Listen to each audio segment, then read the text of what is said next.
Picture a hill in the southeast of Turkey, rising quietly above a wide stretch of dry golden land. The wind moves slowly here. There are no rivers close by, no lakes, no obvious reason for anyone to stop and stay. From a distance, the hill looks like 100 others nearby, a soft rise of pale limestone and dust under a wide open sky.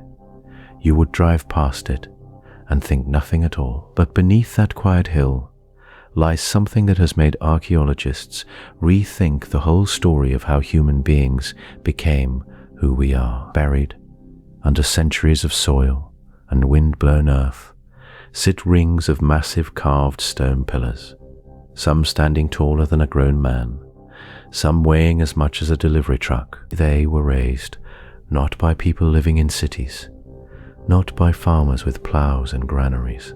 They were raised, it seems, by hunter-gatherers, people who followed herds and gathered wild grain, people who supposedly had no fixed homes at all.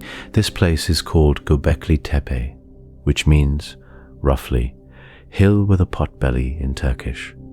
The name is plain, the mystery inside it is not. Carbon dating places its oldest layers at around 11,600 years ago. That is before the wheel, before writing, before pottery, before the first known villages, and long before Stonehenge or the pyramids of Egypt existed even as an idea. When these stones went up, the last ice age had barely finished loosening its grip on the northern world. Try to hold that scale in your mind for a moment. Gently, the way you might hold a warm stone in your palm. 11,600 years is longer ago than the invention of the alphabet, longer ago than the first cities of Mesopotamia, longer ago than nearly everything we tend to call the ancient world. And yet here, on this unremarkable hill, someone organized a group of people, without metal tools, without draft animals, without any known system of writing to plan or record their work, to quarry, carve, move, and raise stone pillars weighing many tons. Before we go further, the planet has a new quiet wonder to share every night. If you'd like one waiting for you each evening, subscribe and let it come to you. The pillars themselves are shaped like a capital letter T, and many are covered in carvings of animals: foxes, boars, snakes coiling in long low bands, vultures with wings spread wide across the stone, scorpions and cranes, and other creatures called mid-motion, frozen in limestone for more than 11,000 years. Nobody living today can say for certain what these images meant to the people who carved them. Were they guardians? Were they stories? Were they warnings? Or memories? Or something we do not yet have a word for? The carvings are clear enough to see. Their meaning is not. What makes Göbekli Tepe so difficult to explain is not just its age. It is the order of things it seems to reverse. For a long time, the standard story of civilization went something like this. People settled down to farm. Farming led to surplus food. Surplus food led to villages, then towns, then religion, temples, and writing, each step supporting the next, like stones in an arch. Göbekli Tepe suggests something stranger. The temple, or whatever we should call this place, appears to come first. The people who built it showed little clear evidence of farming at the time. Some researchers now wonder if the gathering itself, the shared effort of building something enormous together, might have helped push people towards settling down, and eventually toward growing their own food. Others are more cautious, and note that we still lack a full picture of daily life on this hill. The question of which came first, the gathering or the growing, remains genuinely open. There is something almost tender in imagining it. Groups of people walking in from different places, none of them living in permanent homes, coming together across many years, maybe many generations, to lift stones they had no clear practical need to lift, no grain to store, no king demanding a monument. Just, it seems, a shared pull towards something larger than themselves. Only a small portion of the hill has ever been uncovered. Ground surveys suggest that most of it, perhaps the majority of what lies beneath this quiet rise of earth, has never been touched by a shovel. Whatever else is down there, resting under centuries of soil, is still waiting in the dark, patient and undisturbed. Tonight, we will walk slowly around what has been found and sit for a while with what has not.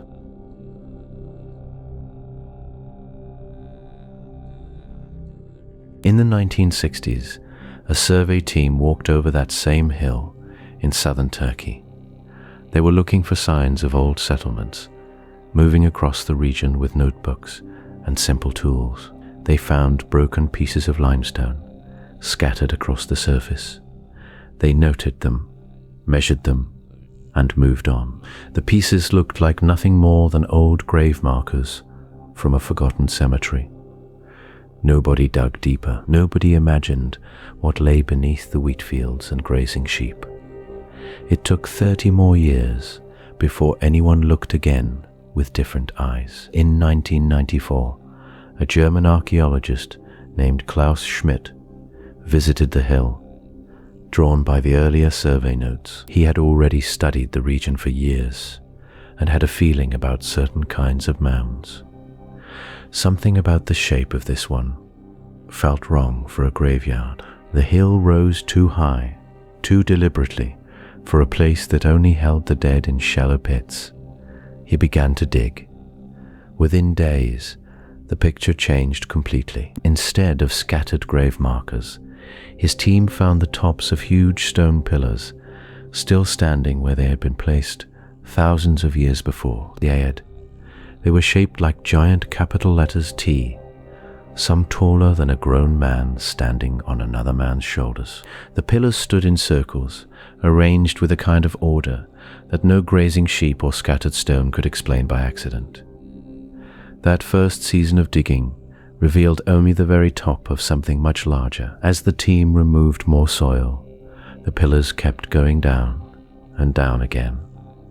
Some stood taller than a 2-story house once their full length was uncovered. Each pillar weighed as much as several cars stacked together, some reaching 10 tons or more. The largest stone at the site, still unfinished in its quarry nearby, is estimated to weigh over 50 tons. That is close to the weight of a loaded freight train car, resting alone in the dirt, never moved into place. Radiocarbon dating, a method that measures the slow decay of carbon in old organic material, gave the team a number that stopped them cold. The oldest layers of the site dated to roughly 9,600 BCE. That places it more than 11,000 years in the past. For comparison, the pyramids of Egypt were built around 2,500 BCE. This hill in Turkey is older than those pyramids by about 7,000 years. It is older than Stonehenge by 6,000 years. It is older than writing. It is older than pottery. It is older than the wheel. The site sits on a limestone plateau near the modern city of Şanlıurfa, in a region long called the Fertile Crescent. This is the same wide stretch of land where wild wheat first grew and where sheep and goats were first domesticated. The hill itself rises gently above the surrounding fields, unremarkable from a distance, easy to miss if you did not know what waited under the surface.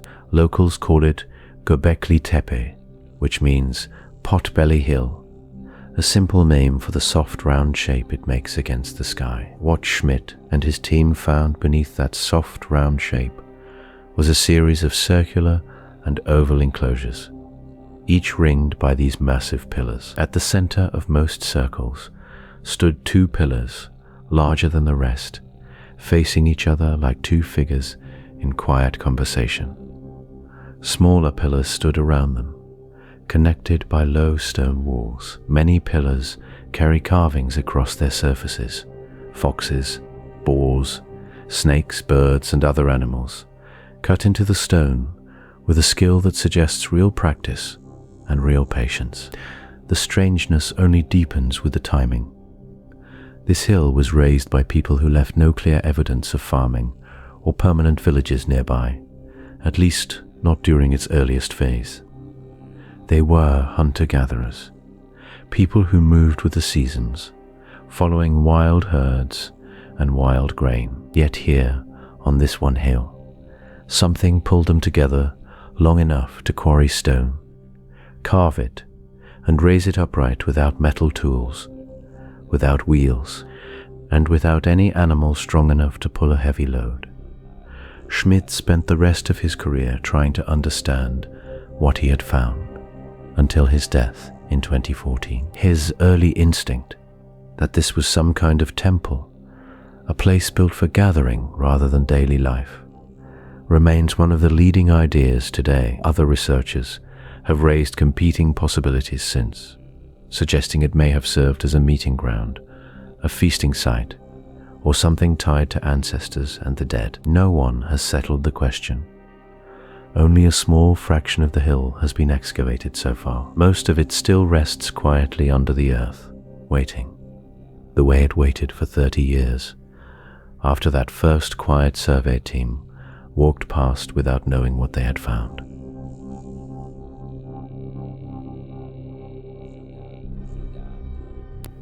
Let's think about time for a moment. Not clock time, but deep time, the kind that stretches back before almost everything we consider old. Writing had not been invented yet when the first stones went up on that hill, in what is now southern Turkey. The wheel did not exist. Pottery did not exist. Even bread, in the form we might recognize, was still centuries away. The people who raised these pillars lived around 11,600 years ago, in a stretch of time archaeologists call the pre-pottery Neolithic. That name simply means before pots were made from clay.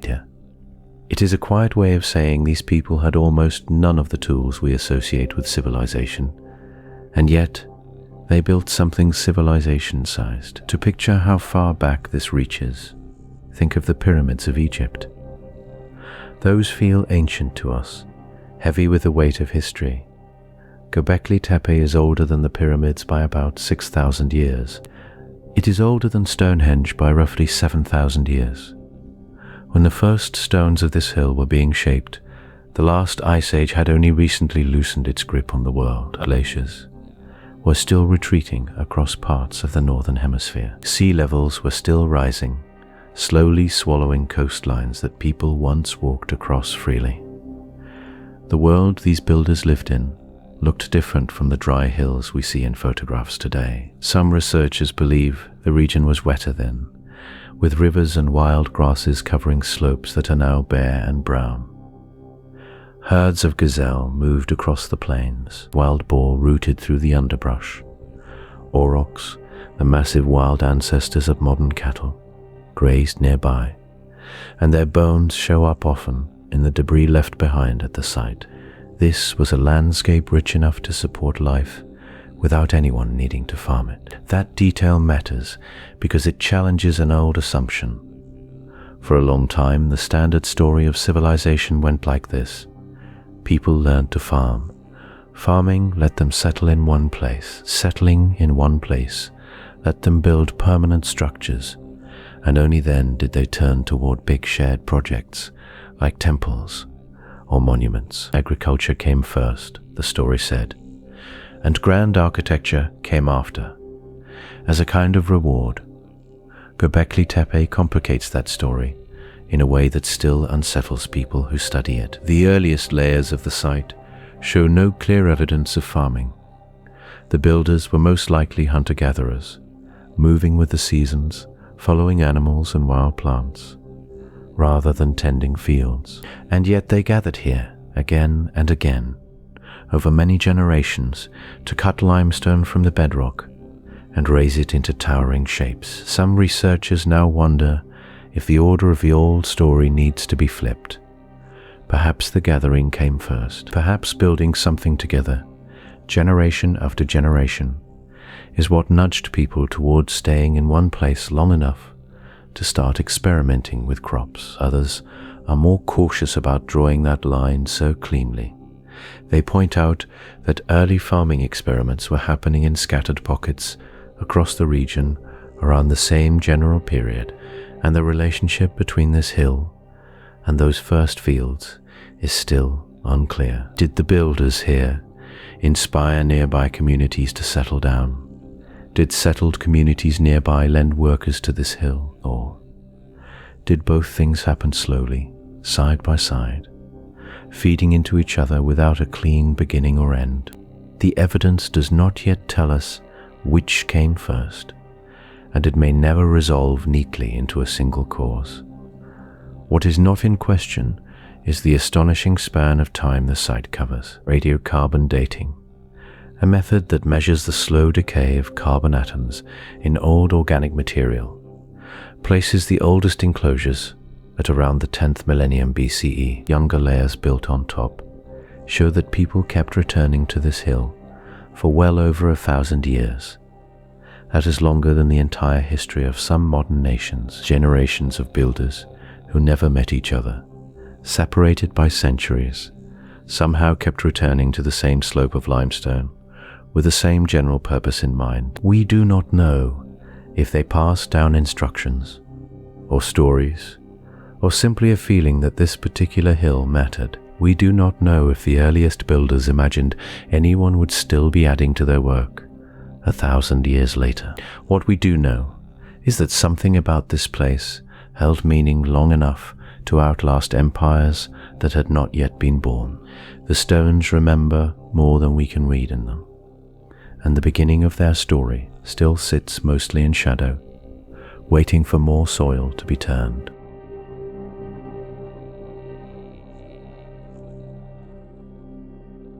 Let's think about the stone itself. The pillars at Göbekli Tepe come from limestone, a soft rock made mostly of calcium carbonate.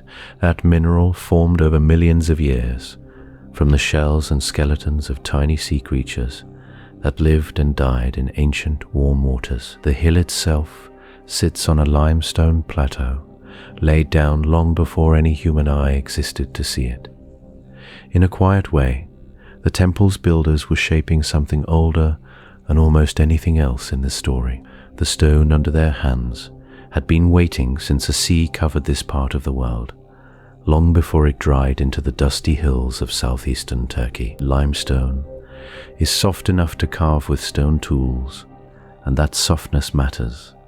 The people who built Göbekli Tepe had no bronze, no iron, no metal of any kind.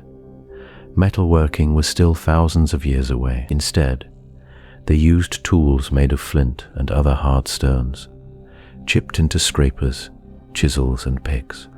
With these simple tools, they cut grooves into limestone bedrock, working slowly around each pillar until it separated from the rock beneath it. Marks from this work still remain visible in the quarry areas near the hill, faint channels left by hands moving stone against stone. Some of the finished pillars weigh 10 tons. A few may weigh more than 20. Standing next to one, a person feels very small. The scale of the labor is hard to picture. No wheels yet existed in this region, no draft animals were domesticated, and no metal levers helped guide the weight. One theory suggests the builders used wooden sledges greased with fat or wetted ground, dragged by ropes made from plant fiber or animal hide, pulled by dozens of people working together. Another idea proposes wooden rollers laid down in sequence, each pillar inching forward as workers shifted the rollers from back to front. Both ideas remain reasonable guesses. Neither has been proven because the wood and rope from that time have long since rotted away, leaving almost nothing behind for archaeologists to study directly. What is left behind is the stone itself, and stone remembers labor differently than wood does. Cut marks, unfinished pillars still attached to bedrock, and discarded tools scattered near the quarry all suggest a process. but not a full story. A few pillars were abandoned mid-carving, perhaps because a crack ran through the rock, or perhaps for reasons lost entirely. These unfinished pieces offer something rare, a paused moment, a decision made and then walked away from thousands of years ago. The calcium in that limestone connects to something even larger than the temple. Calcium is an element born inside stars, forged deep in stellar cores through nuclear fusion, and scattered across space when massive stars ended their lives in supernova explosions. That calcium eventually became part of the dust and gas that formed our solar system, then part of Earth's crust, then part of ancient sea creatures, then part of the limestone hill in Turkey. In this sense, every pillar at Göbekli Tepe carries a small trace of stellar history inside it. The builders likely never thought about stars when they cut the stone, but the material connects their work to a much older, much larger story than the one unfolding on that hillside. There is also the human body to consider. Moving all of that stone, carving and hauling multi-ton pillars requires sustained effort from a coordinated group, not scattered individual work. This raises a quiet question that will return again and again through this story. How did people without permanent villages organize enough labor over enough time to finish something this large? Some researchers propose that seasonal gatherings brought many hunter-gatherer groups together for weeks or months, pooling their effort before dispersing again. Others wonder if a smaller, more settled population lived near the hill much of the year, contradicting older assumptions about mobility in this period. The stone holds traces of effort, but not the social arrangement behind it. What remains certain is only the physical fact of the work. The limestone was quarried, shaped, and carried, all without metal, without the wheel, and without domesticated animals to pull the load. The rest depends on inference, on comparison with other ancient societies, and on careful guesswork drawn from marks left in rock. The stone tools survive. The wooden sledges, if they existed, do not. Between what is visible and what is missing, the true method behind this construction remains an open question, one the hill itself has kept quiet for over 11,000 years.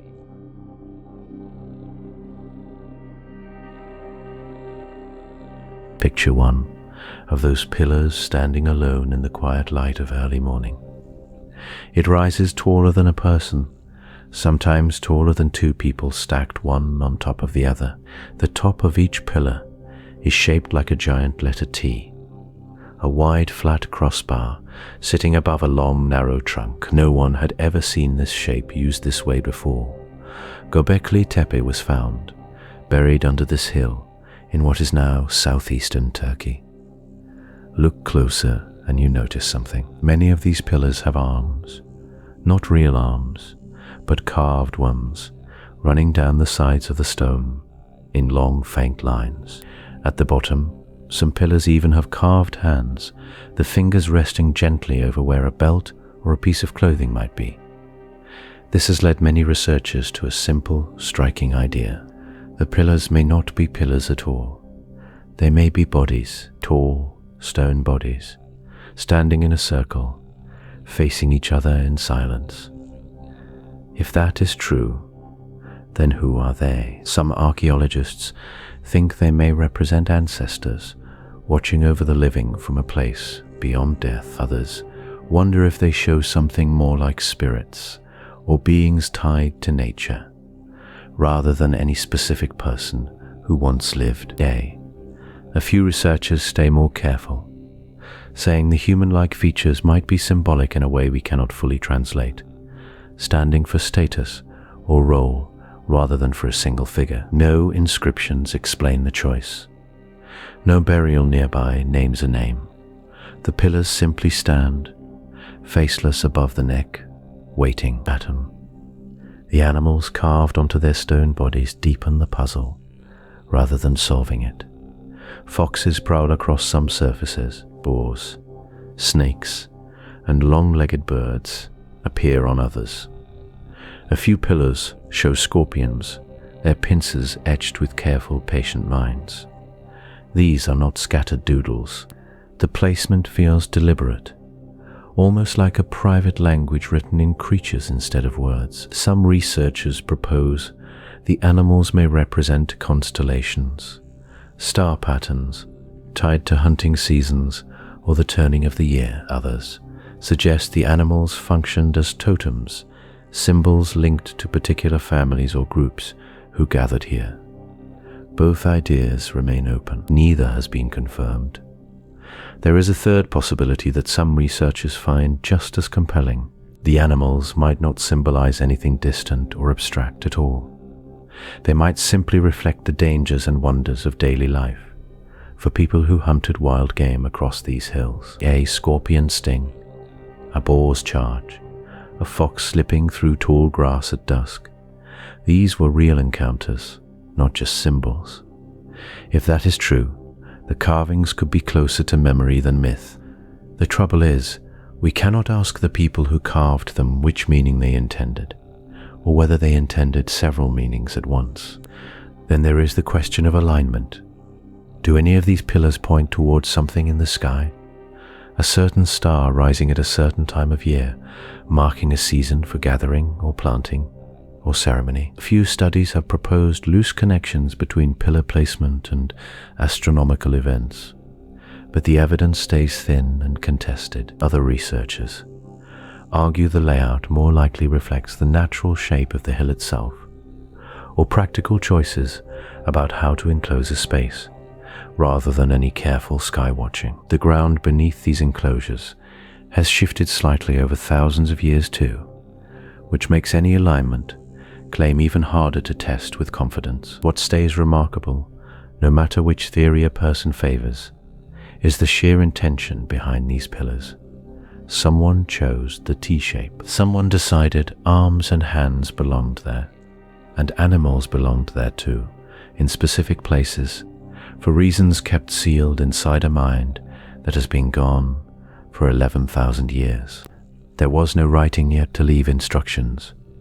There was no metal tool to make the carving easier. Every choice had to be carried in memory, in gesture, in whatever shared understanding these hunting communities passed between each other around a fire or across a shared task, lasting many seasons. We are left standing where the ancient carvers once stood, looking up at these silent stone bodies with their unreadable animals.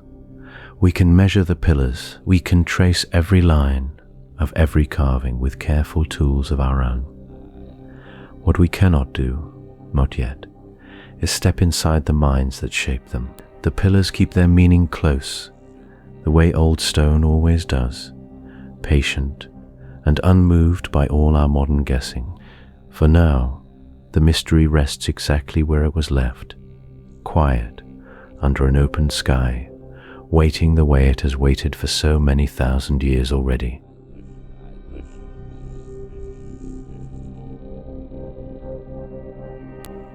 Let's think about scale for a moment. Not the scale of the stones themselves, though we will return to that. Let's think about the scale of the animals carved into them, and what it might mean that so many appear at all. Picture walking around just one ring of pillars at Göbekli Tepe.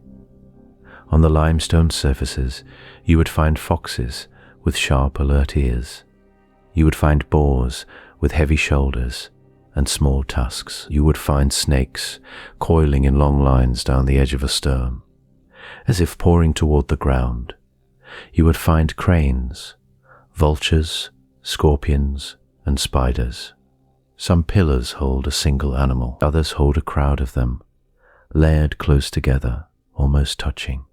Now count them. Across the site, researchers have documented hundreds of carved animals. Not dozens, hundreds. Some pillars are so covered in relief carvings that the stone itself seems to disappear beneath the shapes pressed into it. If you tried to walk past every animal carved at Göbekli Tepe and pause for just 3 seconds at each one, You would be standing there for the better part of an hour, turning slowly in the cool shade of the hill, never repeating a figure. That number alone tells us something about effort. Each carving took time. Someone had to select the stone, plan the shape, and cut it by hand using tools made of flint and stone, since metal tools did not yet exist in this part of the world. There were no metal chisels here, no bronze, no iron. Every line in every animal was pressed into limestone, using harder stone against softer stone, patiently, again and again, for what may have been days per figure. Now widen the frame further. The people who made these carvings were, as far as we can tell, still hunter-gatherers. They did not yet live in fixed villages the way later farming communities would, and yet somehow this same population found the time, the coordination, and the shared purpose to carve hundreds of detailed animal figures into stone pillars weighing several tons each. If you tried to imagine a modern equivalent, picture a group of families who move from campsite to campsite, following herds and seasons, somehow also finding time to build and decorate a cathedral. It does not fit our usual picture of what mobile foraging people were capable of organizing. That mismatch is part of why Göbekli Tepe unsettled so many long-held assumptions when it was fully recognized. One theory is that these animals were not decoration at all, but symbols. Perhaps each creature stood for a clan, a family line, or a story passed down by voice, never written, now lost to us entirely. Under this view, the fox on one pillar and the vulture on another may have once meant something as specific and clear as a name. Another theory suggests the animals were tied to belief systems about death, danger, or the unseen world, since many of the creatures chosen, snakes, scorpions, biting insects, are ones that could threaten a human body. A third possibility, quieter and more cautious, simply says we may never know, and that projecting neat categories onto these images risks inventing a story the builders never intended. What is certain is the density of it all. Nowhere else from this early period in human history do we find this concentration of animal imagery carved into permanent stone, not scattered across cave walls, not painted in pigment that could fade, but carved into limestone pillars built to stand upright for centuries. If you laid out every animal carving from the site end to end, spacing them the way you might display paintings in a hall, you would need a hallway longer than a football field to hold them all without crowding. And still, this is only what has been uncovered. Researchers estimate that a large portion of the site remains buried beneath the hill, unexcavated, waiting. If the pattern holds, and buried sections contain carvings at a similar density to the ones already found, then what we have counted so far may be a small fraction of the total. The number of hidden animals pressed into stone under the soil could easily rival or surpass what we have already seen in daylight. So, when we ask how big this mystery really is, the honest answer has several layers. It is big in effort, since each carving demanded skill and patience. It is big in number, since hundreds of figures already stand in the open air.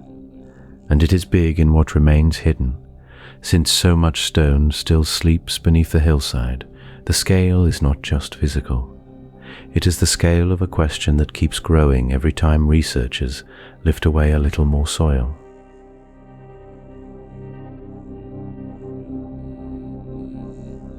Picture yourself floating above the hill at first light, before the heat of the day settles into the stone. From up here, the ground below does not look random at all. It looks organized, patterned, deliberate. You would see circle after circle pressed into the pale limestone bedrock, like rings pressed into wet clay. Each ring is made of standing stones, most of them shaped like a capital letter T. They stand shoulder to shoulder, curved into an enclosure facing inward toward two larger pillars at the center. From this height, the whole arrangement looks almost like a stone version of a room, with no roof, walls without a building, meant to be seen from inside rather than above. Archaeologists have found several of these circles so far, each one slightly different in size, in the number of pillars, in the carvings each pillar carries. Come down closer now, low enough to see the surface texture of the stone itself. The limestone here is not smooth. It carries a soft sandy color, somewhere between honey and bone, and it holds the light differently depending on the hour. In early morning, the shadows stretch long across the carvings, deepening every groove the ancient carvers cut. By midday, the same stone looks almost flat, almost plain, as if it were hiding what it holds. This shifting light may be part of why the site went unnoticed by the wider world for so long. From a distance, and under the wrong sun, a T-shaped pillar can look like just another rock on a hill. But walk between the stones, and the surface reveals itself. Foxes, boars, snakes, and birds move across the pillars in low relief, meaning the images were carved to rise just slightly from the stone, rather than being cut deeply into it. Some animals appear alone, calm, almost floating on the surface. Others appear in small clusters, as if caught mid-motion, though no one can say for certain if the carvers meant to show a scene, a story, or something else entirely. The surface, in other words, is not decoration in the way we might use that word today. It behaves more like a message we can see clearly, but cannot yet read. One detail stands out to many visitors immediately. The arrangement feels intentional in a way that seems too advanced for its age. The circles are not scattered by accident across the hilltop.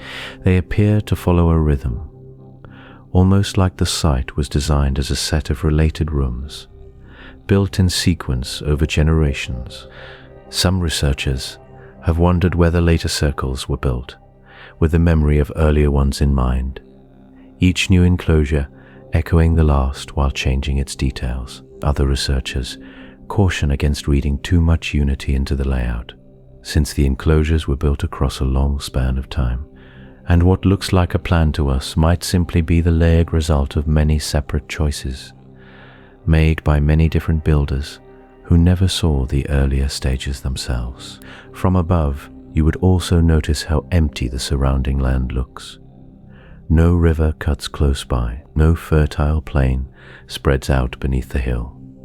It sits on high, dry ground, exposed to wind, without an obvious practical reason for people to gather there, again and again. That contrast, the elaborate stone circles set against such plain, unremarkable surroundings, is part of what makes the surface of Göbekli Tepe so hard to file into a neat explanation. It does not look like a settlement. It does not look like a farm.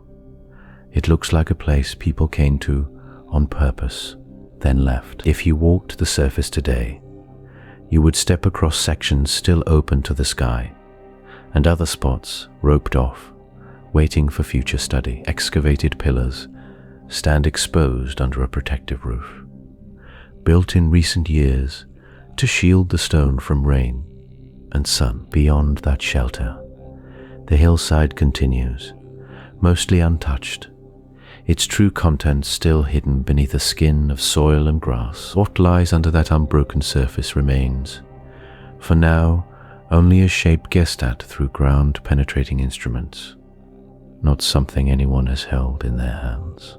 So the picture from above is really two pictures at once. There is the surface we can see, carved and patient and strange, and there is the far larger surface we cannot, spreading out beneath the grass in every direction, holding whatever the builders chose to leave behind, and however much more they may have built.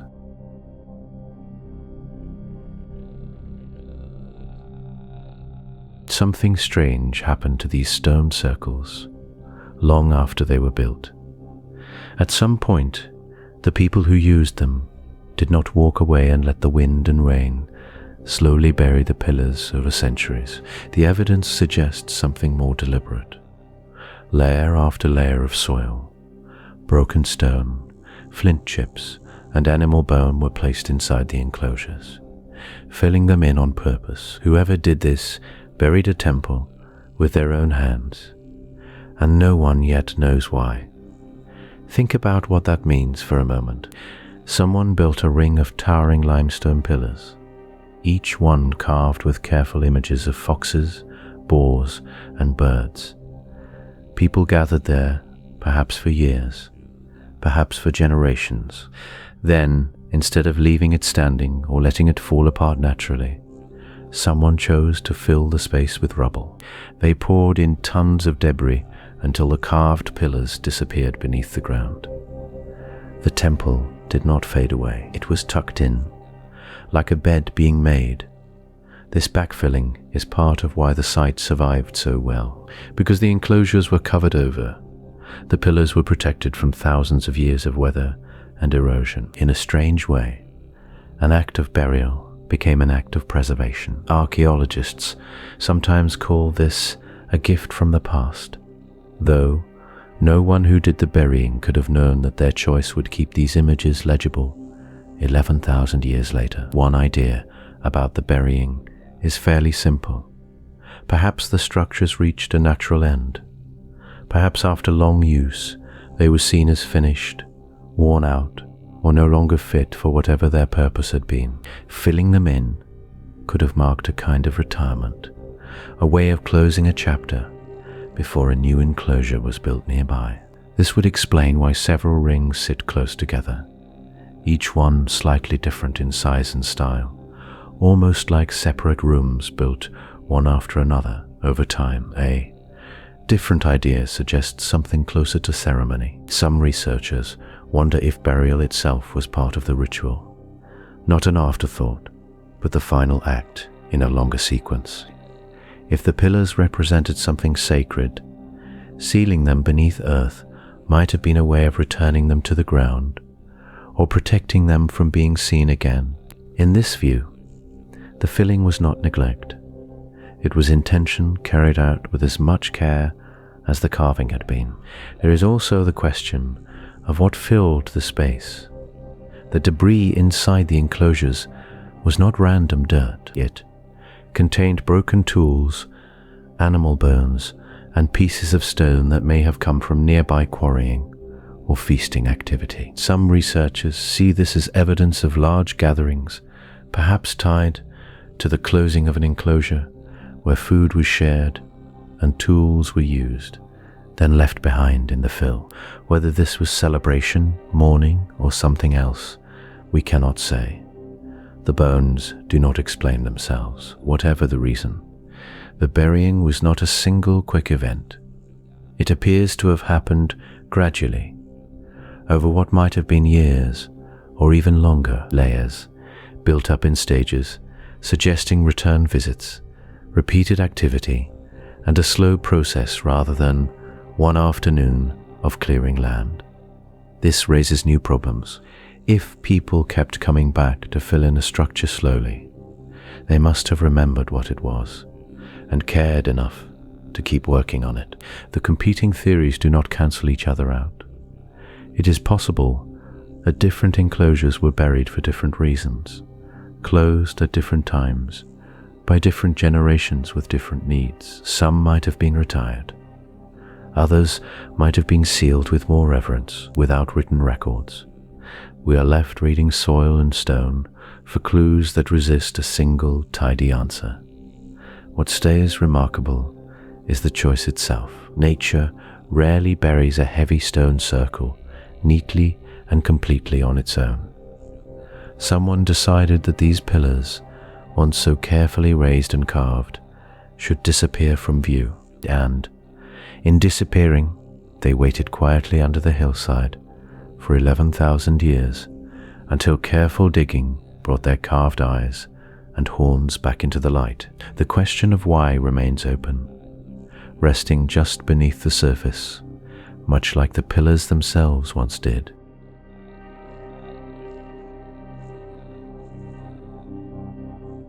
picture the world 11,000 years ago in the hills of what is now southeastern Turkey. There are no towns yet. There are no farms, no fenced fields, no permanent houses with fixed addresses.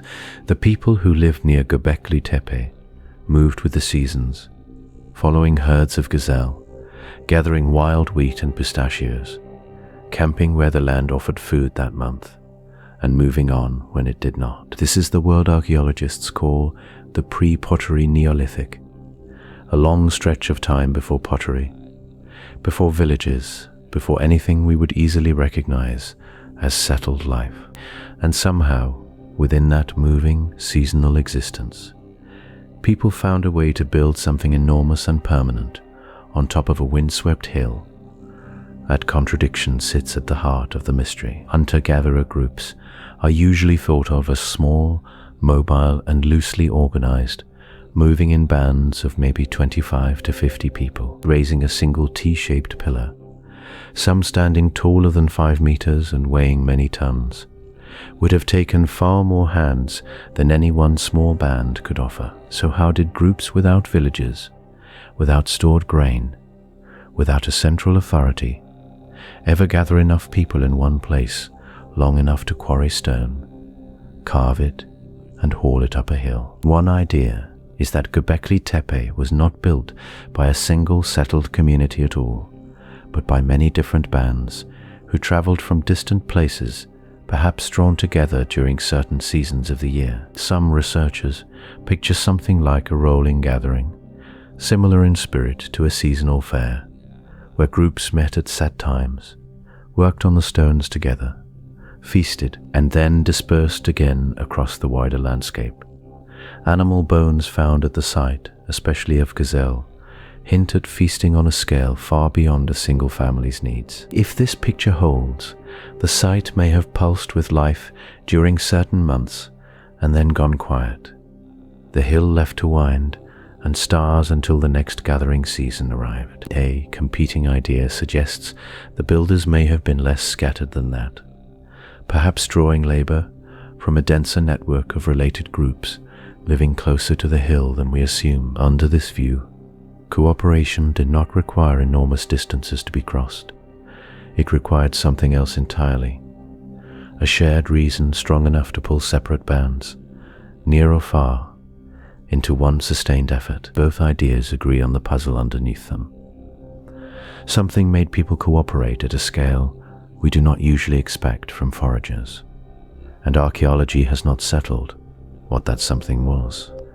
The rhythm of construction itself seems to have followed cycles too. The oldest enclosures were not built all at once and left untouched. Excavation shows layers of activity across centuries, with older circles buried and newer ones raised nearby, almost as if the site breathed in phases, filling and refilling itself over generation after generation. This pattern echoes something like the seasonal cycles the builders already knew well: a return of the gazelle herds, the ripening of wild grain, the turn of the stars overhead. Perhaps building, gathering, and burying followed a rhythm the community understood clearly, even if we cannot yet read it in the stone. There is also the cycle of memory to consider. If different groups return to this hill across many decades, or even centuries, someone had to remember why. Knowledge of the older pillars, the meaning of the carved foxes and boars and long-necked birds, the reasons certain circles were closed and new ones opened. All of this had to pass from one generation to the next without writing. That kind of long memory, held only in speech and ritual, is itself a quiet kind of monument, harder to see than limestone, but perhaps just as remarkable. None of this tells us with certainty what drew people back again and again. Was it belief, obligation, celebration, or something closer to duty toward ancestors? We do not know. What the layered stones do suggest is that Göbekli Tepe was never a single event, a single act of building finished and forgotten. It was closer to a season that kept returning, year after year, century after century, until one day, for reasons still unclear, the returning stopped and the last enclosure was closed for good. The hill went quiet, and the memory of why people had gathered there sank slowly beneath the soil, waiting 11,000 years for someone to wander again.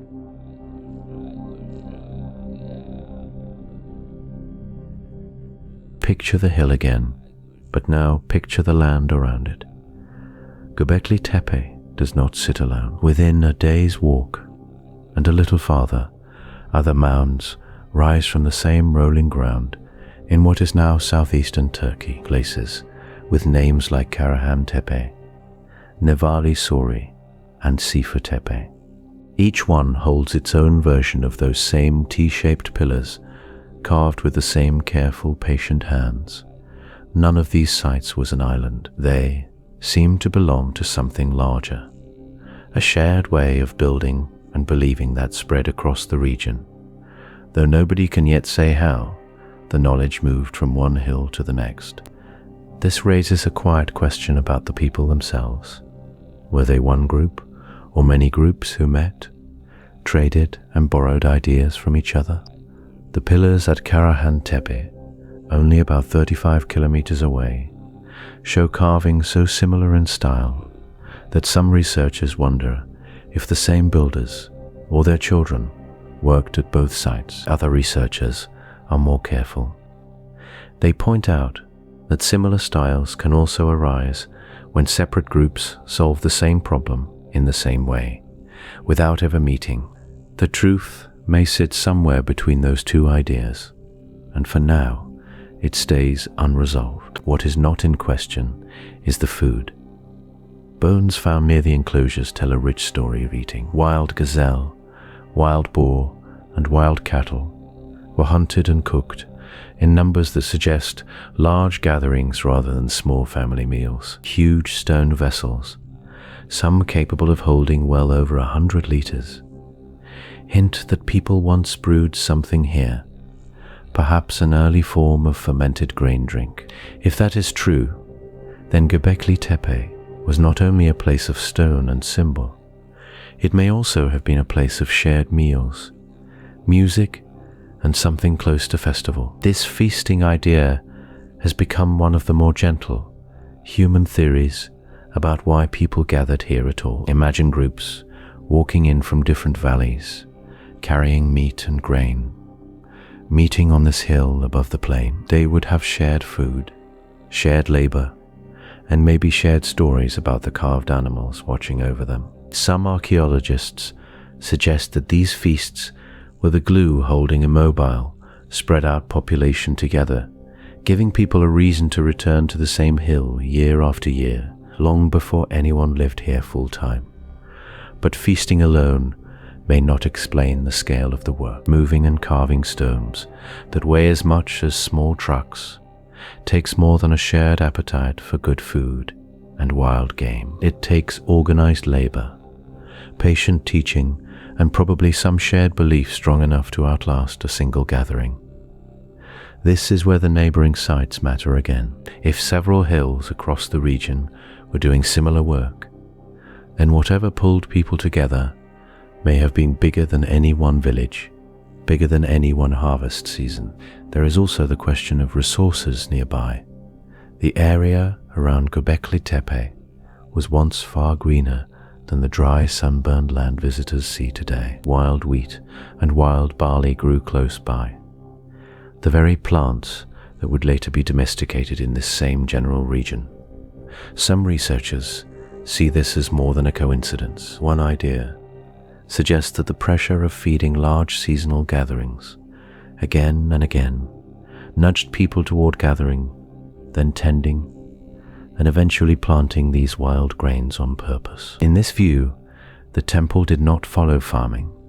Farming may have followed the temple, born partly from the needs of people who kept coming back to build and to eat together on this hill. Other researchers hold a different view, and rightly so, since this remains an open question. They caution against turning one hill into the birthplace of an entire way of life. Agriculture likely emerged through many small choices, in many places made by many separate groups over centuries. Göbekli Tepe may be one thread in that story, a vivid and important one, but perhaps not the only starting point. What stays clear, whichever theory feels more convincing, is that this hill did not exist in isolation. It sat inside a network of hills, valleys, wild herds, and wild grains, all within reach of people who were already capable of astonishing cooperation. The neighbors, both human and botanical, may hold pieces of the answer that the hill alone cannot give.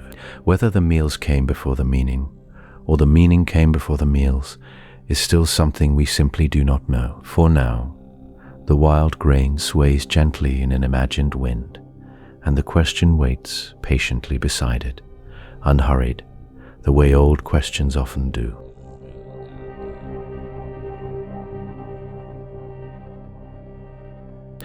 Let's rest for a moment on a bigger question, not just how the stones were carved, or who carried them up the hill. Let's ask what this place might have meant to the people who gathered there.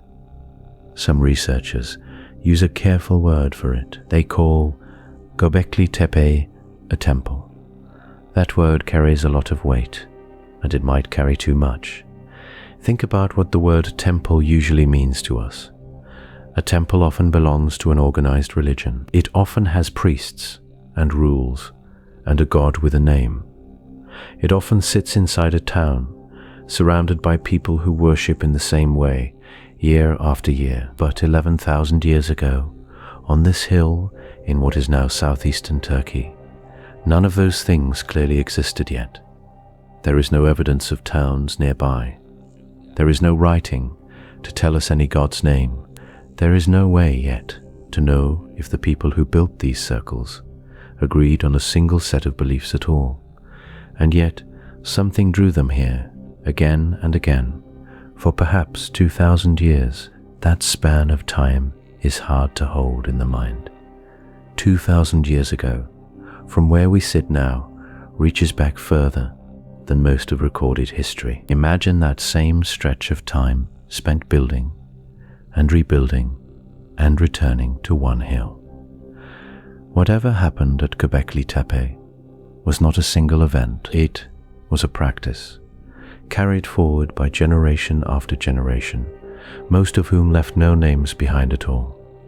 One idea is that this was the birthplace of organized religion as we understand it. Some researchers argue the site marks the first time humans built a permanent structure purely for something beyond daily survival. Not a home, not a place to store grain, a place perhaps for gathering the dead, or honoring animals, or marking the turn of the seasons. If that is true, then religion, in some early form, came before farming. It came before villages.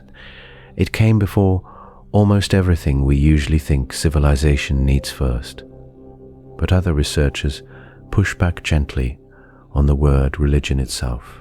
They wonder if we are reaching for a familiar word to describe something that had no real ancestor and no real descendant. Maybe what happened here was closer to what a modern gathering, or a shared story, or a seasonal reunion might feel like. Maybe hunter-gatherer groups from different bands met here to trade, to arrange marriages, to settle disputes, and the carving and building was simply what they did while they were together. Under that view, the site is social before it is sacred. The line between the two may not have existed for the people who built it at all. The carvings only deepen the puzzle. Foxes, boars, snakes, cranes, scorpions, vultures, all carved with careful, patient hands into pillars of pale limestone. Almost none of the animals shown are ones the builders likely hunted for food. Wild goats, wild sheep, and gazelle bones fill the trash pits nearby. But those gentle grazing animals rarely appear on the pillars themselves. Instead, the stone remembers the sharp tooth, the venomous, the ones that fly high overhead. Some researchers wonder if these animals stood for something else entirely, perhaps clans, or spirits, or warnings, or stories now lost to us completely. The scale of effort involved is its own kind of extreme. To move and shape a single pillar could have taken the coordinated labor of dozens of people for weeks at a time, all while still needing to hunt and gather food to survive. No fields of wheat waited to feed them. No storehouses of grain existed to buy their time, and still they built. Whatever pulled them together must have mattered enough to outweigh the risk of going hungry while the work went on. We are left holding two shapes of the same mystery.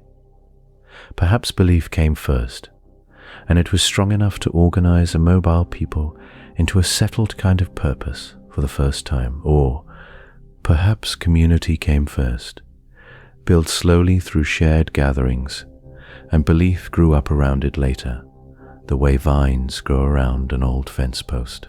The stones themselves do not tell us which came first. They only show us that both were present, tangled together on this quiet hill above the plain. Maybe there is no single answer waiting to be found. Maybe Göbekli Tepe holds a kind of meaning that simply does not translate into modern categories, no matter how carefully we try. For now, the carved foxes and vultures keep their silence. The hill keeps its shape, and the question of what pulled these ancient people together, decade after decade, remains open, resting quietly beneath centuries of soil, waiting for whoever chooses to keep listening.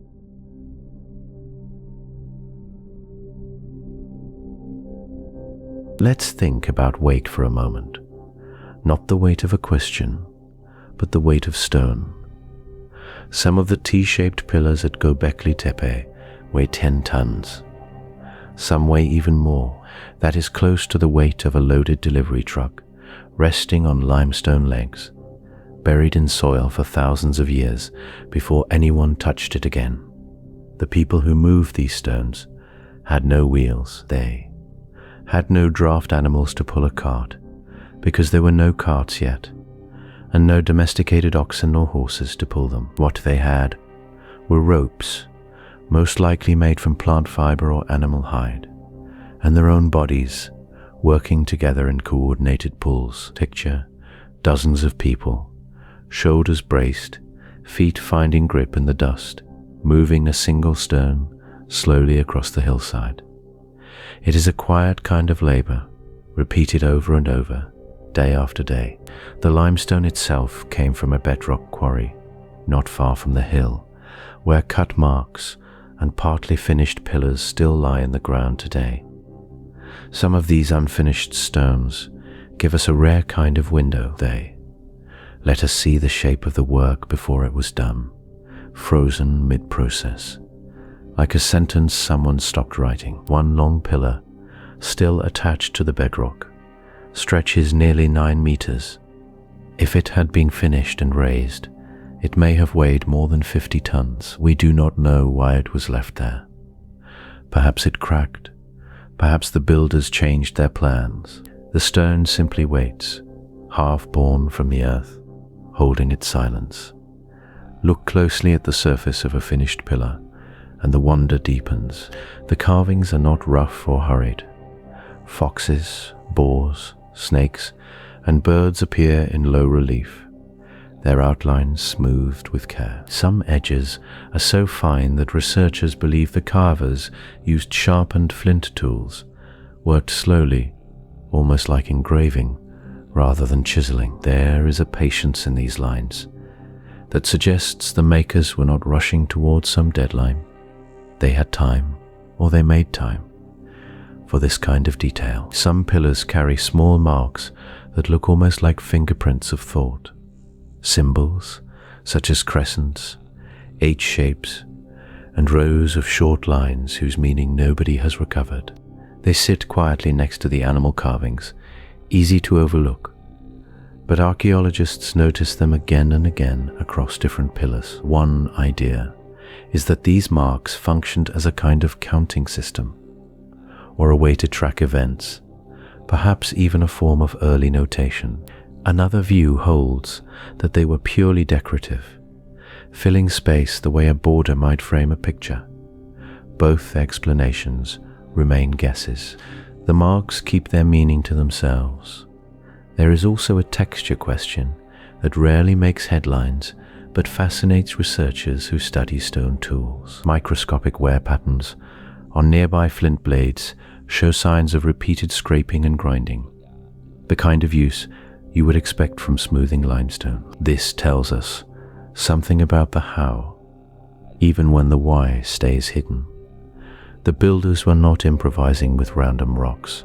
They had a working method, refined through practice, passed down through hands that never wrote anything about it. Even the placement of small stone bowls and grinding tools found near the enclosures offers a hint of daily life mixed into the ceremony. Some show residue that suggests they held plant material, though whether this was food, drink, or something else remains debated. A few researchers wonder if fermented drinks played a role in gatherings here, giving construction crews a shared reason to return season after season. Other scholars remain cautious, noting that plant residue can come from many ordinary sources, and caution against turning a faint trace into a full feast. What stays with most visitors and most researchers is the sheer physical presence of the pillars once you stand beside one. They do not feel like remnants. They feel deliberate, upright, and strangely alert, the way a carved animal seems to hold its stare across thousands of years. The weight of the stone is real and measurable. The weight of the intention behind it is not. None of these small details solve the larger puzzle. They only add texture to it, the way a single thread adds pattern to a larger weave. A cut mark in bedrock, a smoothed line on a boar's tusk, a symbol that repeats but never explains itself. Each one is a quiet fact, resting patiently, waiting for someone to notice what it might mean. For now, the stones simply hold their shape, heavy and unmoved, keeping their long, slow secret beneath the open sky.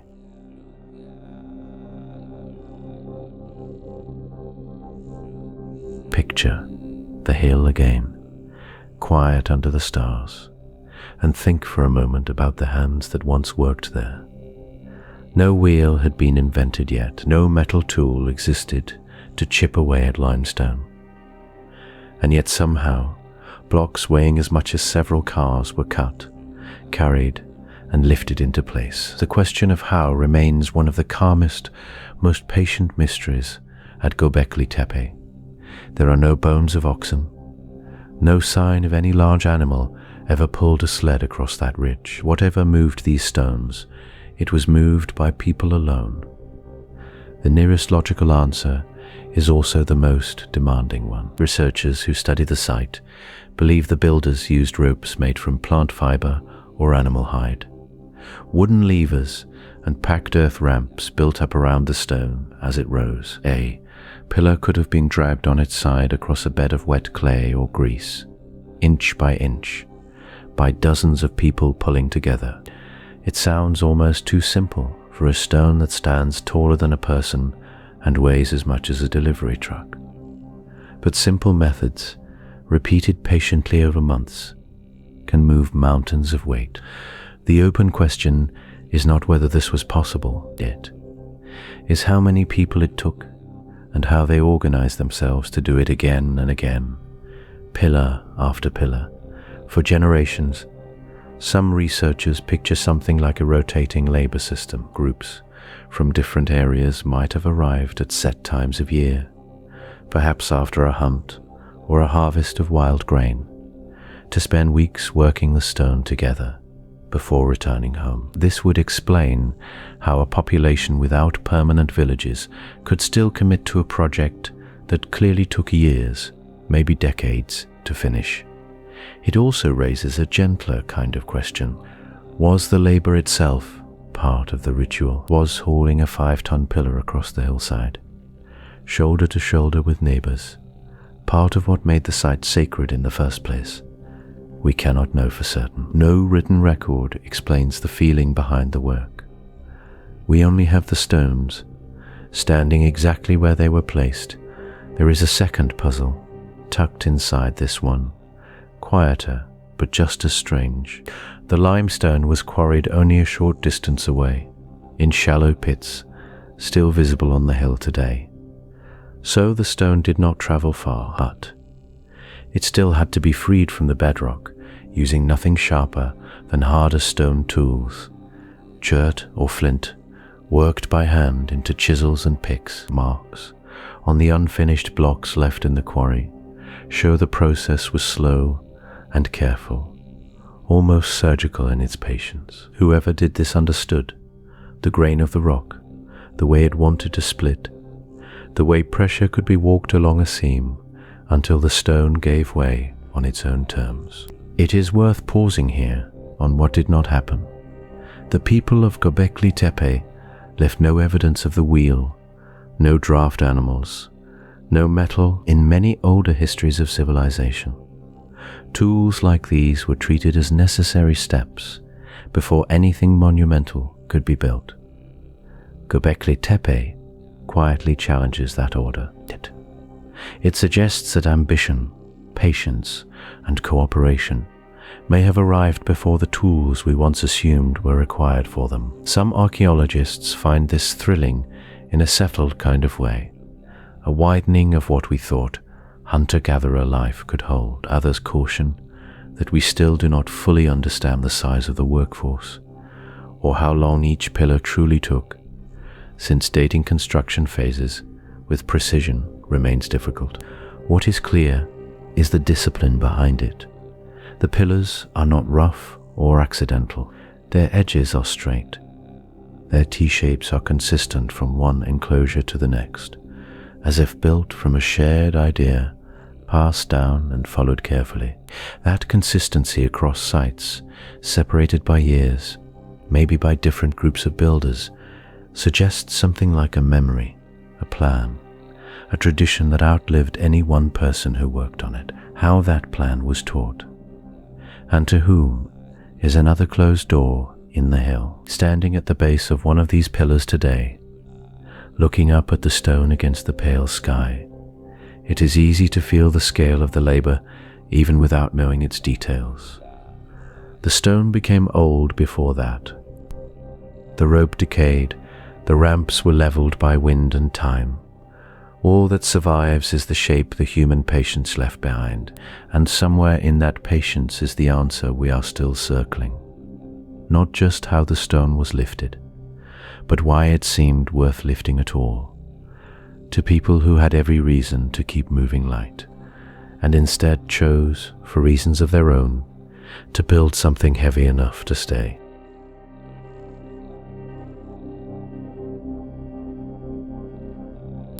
Look closely at the tall stone pillars, and you will notice something strange. Each one has a shape a little like a person. There is a wide top, like a head. There is a long, narrow body below. Some even have thin arms carved along the sides, bending at the elbow, hands meeting gently near the waist. And yet, on almost every pillar, the place where a face should be is left completely blank. No eyes, no nose, no mouth. Just smooth, bare stone. This is one of the quiet surprises of Göbekli Tepe. They gave foxes sharp teeth. They gave birds careful feathers. They gave scorpions long, curling tails. Yet when it came to the human-like pillars, the faces were left empty. On purpose. Some pillars do wear small carved objects, like a stone belt buckle, or a fox pelt draped over one arm, as if dressed rather than born. But the face itself stays silent, again and again, across many pillars, in many enclosures. Why leave a figure faceless, when every animal around it is so carefully detailed? One idea is that these pillars were never meant to show one person. Perhaps they stood for something larger, a spirit, an ancestor, or a role rather than an individual. A blank face can belong to anyone.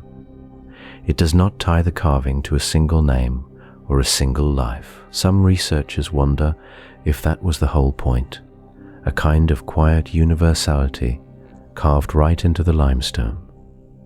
Another idea points a different way. Maybe the faces were never carved at all, because they were never meant to be looked at as faces. Maybe the human shape is a coincidence to our modern eyes, and the builders were showing something else entirely, some idea we no longer have a word for. It is easy for us to see a person in a shape with a head and two arms.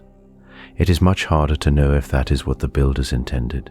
There is a second surprise buried in the soil of Göbekli Tepe, one that quietly overturns another guess many people make at first. This is a place full of great stone rings, careful carving, and what looks very much like ceremony.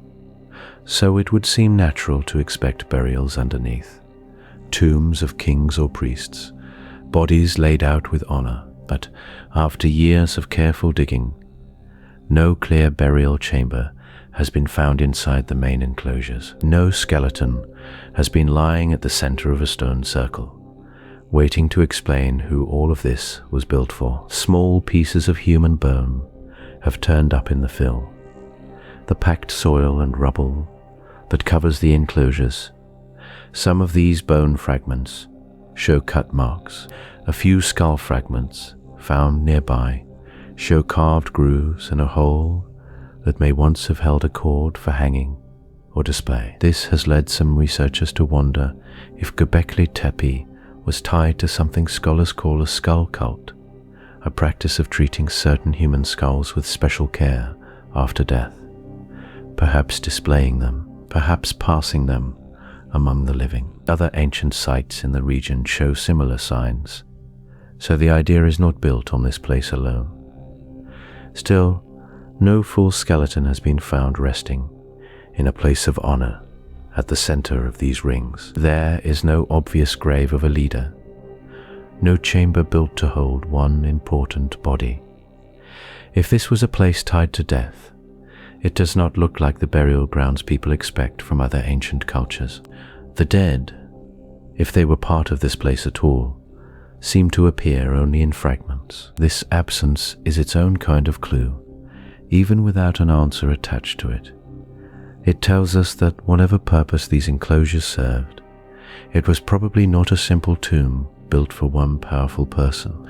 The story here may be less about a single ruler and more about groups, gatherings, and shared belief. But the evidence stays thin and the picture stays incomplete. So the pillars stand with faces left blank, and the earth beneath them holds only pieces of the dead, not whole stories. Both absences ask us to slow down and resist filling the gaps with easy guesses. It would be simple to imagine a king staring out from stone, or a body laid beneath the largest pillar. The truth, so far, refuses that kind of tidy ending. What we have instead is quiet, careful evidence of something we do not fully understand. A shape without a face, a burial without a body, and a question that keeps its silence.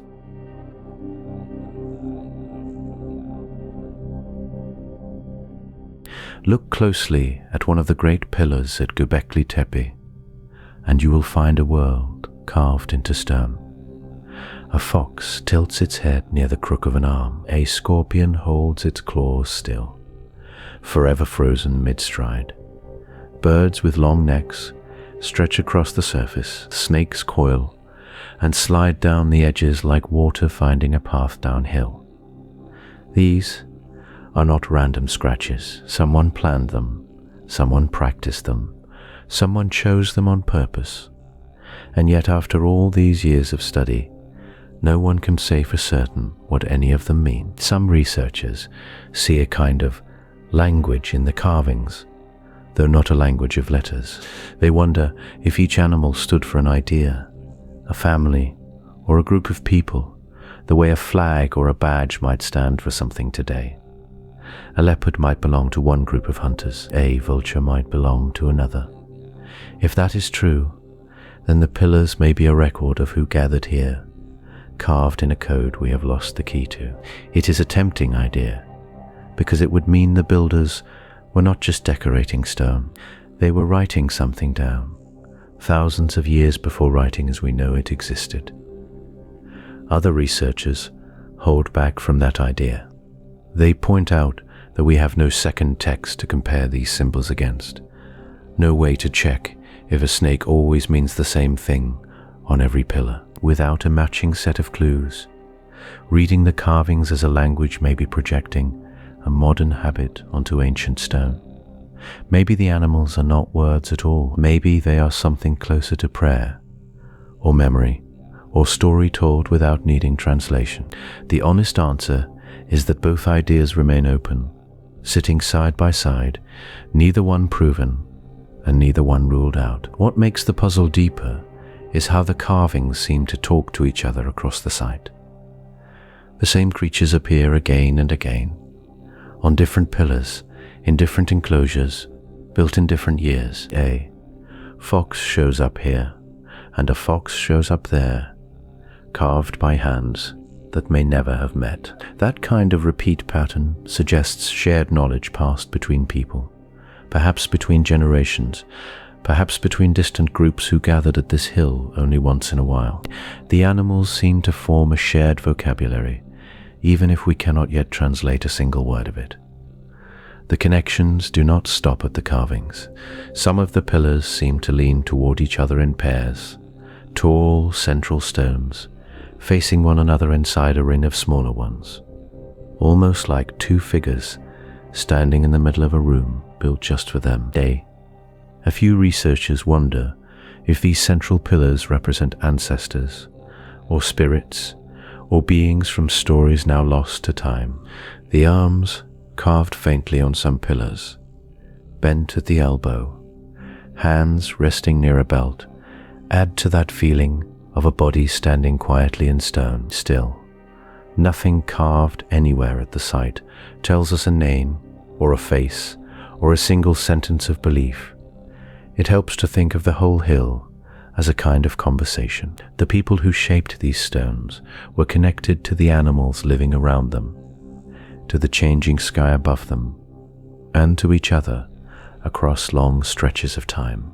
The carvings may have carried memory forward the way a song does, repeated by different voices in different years, changing slightly each time, but keeping something essential intact. If that is true, Göbekli Tepe is less like a monument and more like an old recording, one we can see clearly but cannot yet hear.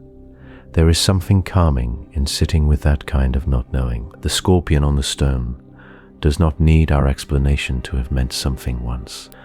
The fox does not require a decoded message to have mattered to the hands that shaped it. Whatever thread ties these carvings together, whatever quiet system connected animal to symbol, symbol to belief, and belief to community, it moves just out of reach of our current understanding. Researchers continue to compare pillar to pillar, enclosure to enclosure, searching for the pattern that will finally unlock the code. For now, the stones keep their secret, carved deep enough to survive 11,000 years, and patient enough to wait a little longer for someone to finally understand what they were trying to say.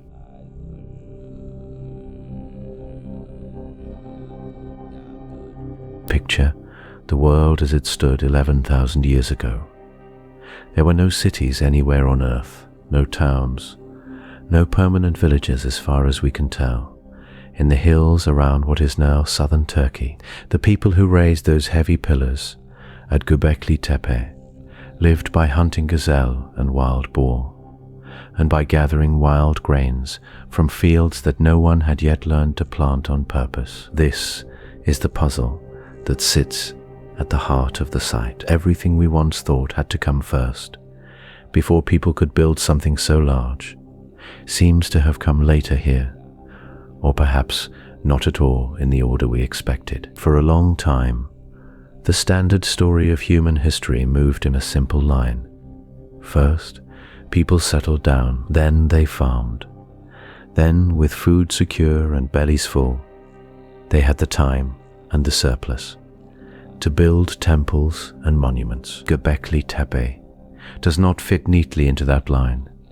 Its oldest layers date to around 9600 BCE, built by people who show little sign of farming at all. The old order, settle first, farm second, build third, may need to be reordered or at least reconsidered, and that reconsideration is still underway. One idea, championed by the archaeologist who led decades of excavation here, is almost the reverse of the old story.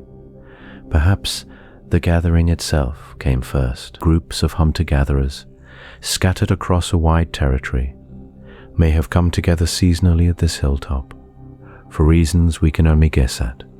Feasting, marking the dead, watching the stars, exchanging news between bands that rarely met.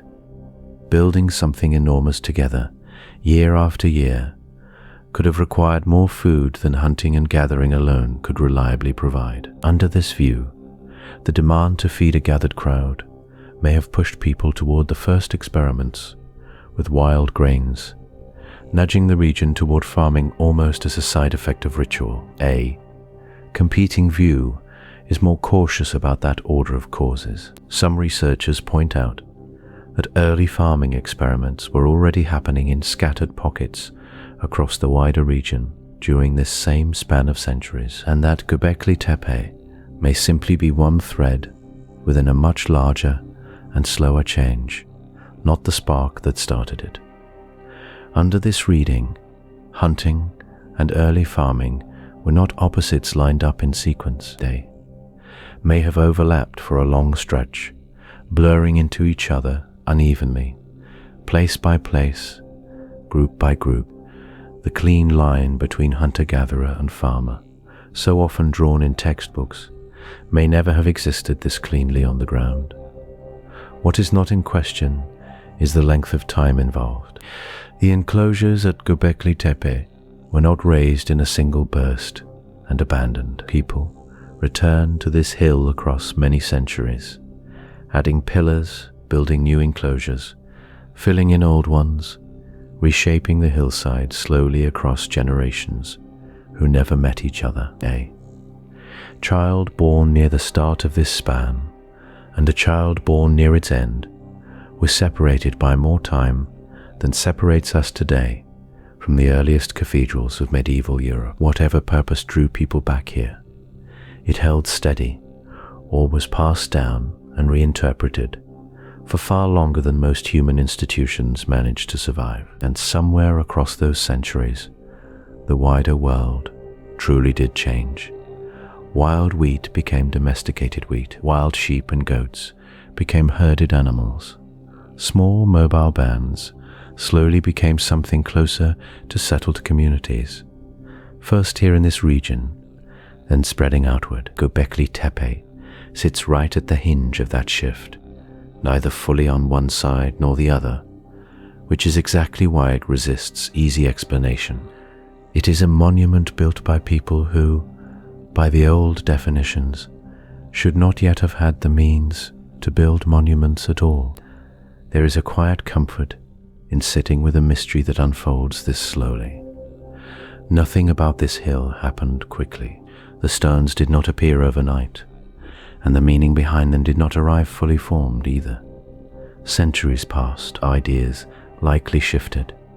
The hands that carved the boar on one pillar were not the same hands that carved the fox on another, separated perhaps by lifetimes. We are left studying the fossil record of an idea in motion, a slow human experiment in coming together, whose true shape we can only see in fragments, worn, soft by 11,000 years of wind and settling soil.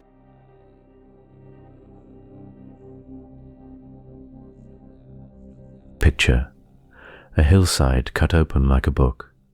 Each layer of soil is a page, and each page holds a little more light or a little less, depending on how long ago the sun last touched it. Archaeologists call this stratigraphy, which simply means reading the ground in layers, the way you might read the rings of a tree. At Göbekli Tepe, in what is now southeastern Turkey, those layers tell a story that light itself, seems to resist explaining.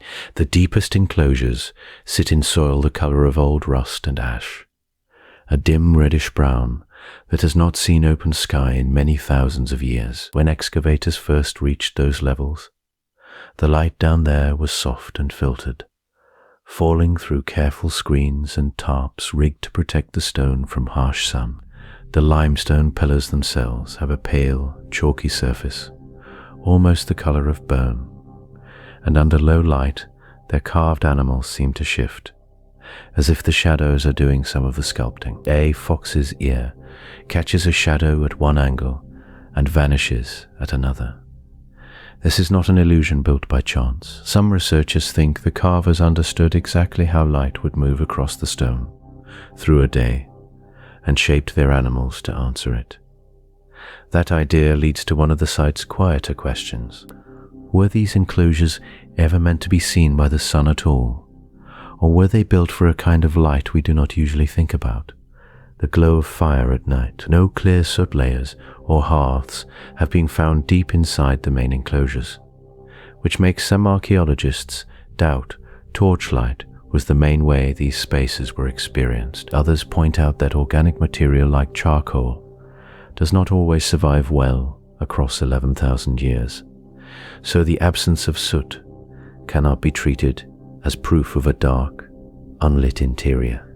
The truth is that we simply do not know what filled these round stone rooms once the sun went down. Above those oldest reddish layers, the soil grows paler, sandier, filled with more small stones and debris. This is the fill that eventually covered the enclosures on purpose, a mystery explored elsewhere in this story. But it is worth pausing here, just to notice what that fill does to light. Buried stone does not fade the way exposed stone does.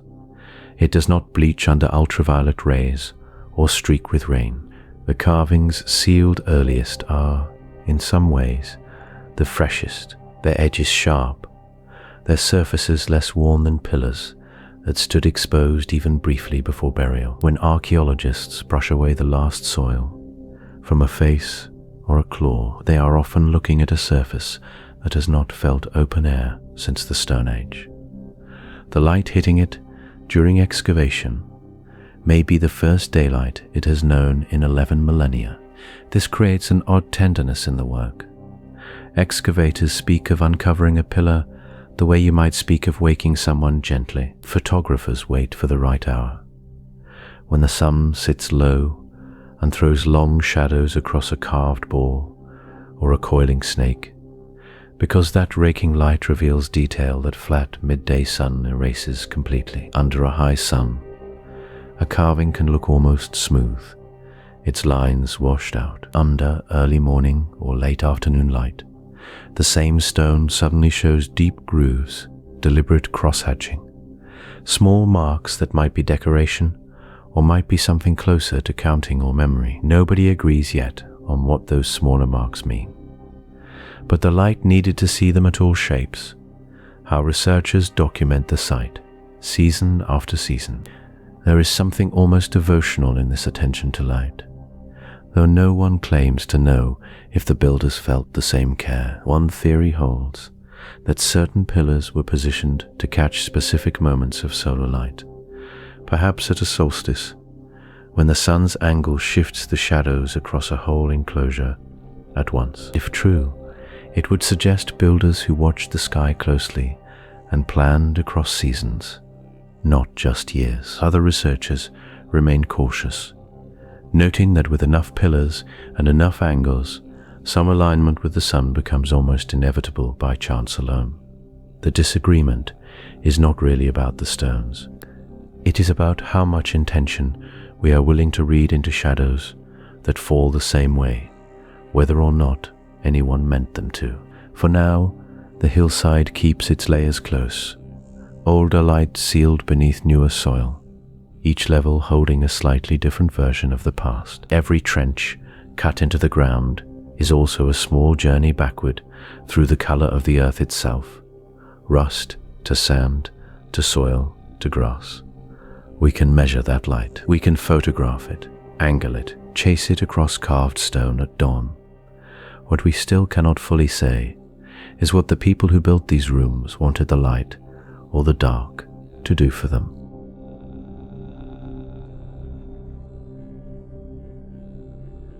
Picture a quiet room in a museum far from the hill where it all began. In a drawer, wrapped in soft cloth, rest a few pieces of human skull. They were found not inside the round enclosures themselves, but nearby, among the layers of soil that built up around Göbekli Tepe over centuries.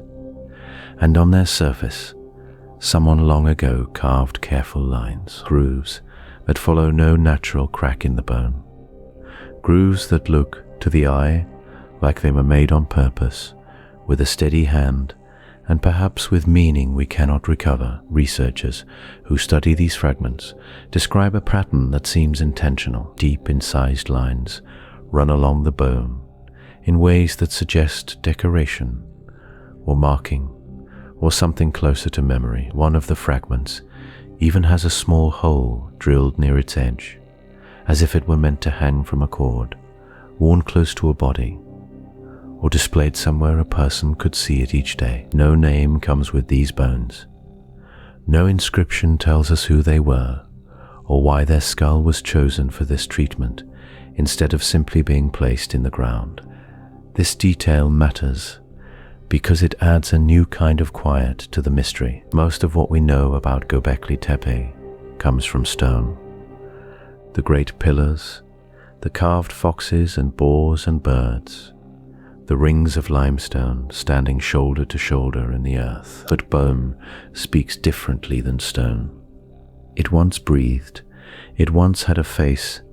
Finding it treated with this kind of care, cut and shaped long after death, tells us that whoever lived near this hill held ideas about the dead that went beyond simple burial. One idea among researchers is that this points toward a practice sometimes called a skull cult, a phrase used to describe communities that kept and displayed human skulls as part of ritual or memory. This kind of practice shows up at other sites from the same broad period in the region, so Göbekli Tepe would not stand alone in this behavior.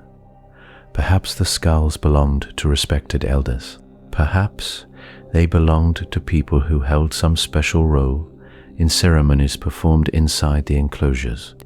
The carved lines might have marked status, or lineage, or a story now lost entirely. A different, equally careful reading suggests something less about honor and more about the difficult, ordinary presence of death within a community that had no fixed cemetery. If people gathered here seasonally, returning again and again to build and rebuild the enclosures, then perhaps the skulls became a way of keeping certain individuals close, even after they were gone. Not gods, not chiefs necessarily, just people who mattered enough that someone wanted to remember their shape, their weight in the hand, their place among the living.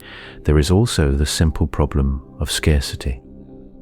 Only a small number of these carved bone fragments have been found so far, scattered rather than gathered into a clear collection. That makes it hard to know whether this was a common practice across the wider community, or something rare, reserved for a few individuals under conditions we cannot reconstruct. The soil around Göbekli Tepe has not given up enough bone, in general, to build a full picture of how these early builders lived, or died, or thought about death. Human remains at the site remain few and fragmentary, which is itself part of the puzzle. A place built with such enormous, sustained effort has left behind surprisingly little of the people who built it. It is worth sitting for a moment with how strange that imbalance feels. The pillars are massive, carved with confidence, clearly meant to last. The bones are small, broken, and few. One theory suggests this gap simply reflects how bodies were treated elsewhere, away from the enclosures, in ways archaeology has not yet uncovered nearby. Another possibility is that the enclosures themselves were never primarily about the dead at all, and the marked skulls represent only one thread in a much larger, unrecovered fabric of belief. No sound survives from that world, of course. No voice, no chant, no footstep across the limestone floor, but holding the idea of these carved skulls in the mind creates something like an echo. A hand once pressed a tool against bone with intention. A pattern was chosen, repeated, finished. Somewhere near this hill, someone looked at the face of a person they had known and decided their bones deserved more than simply returning to the earth. What they believed happened next, we do not know.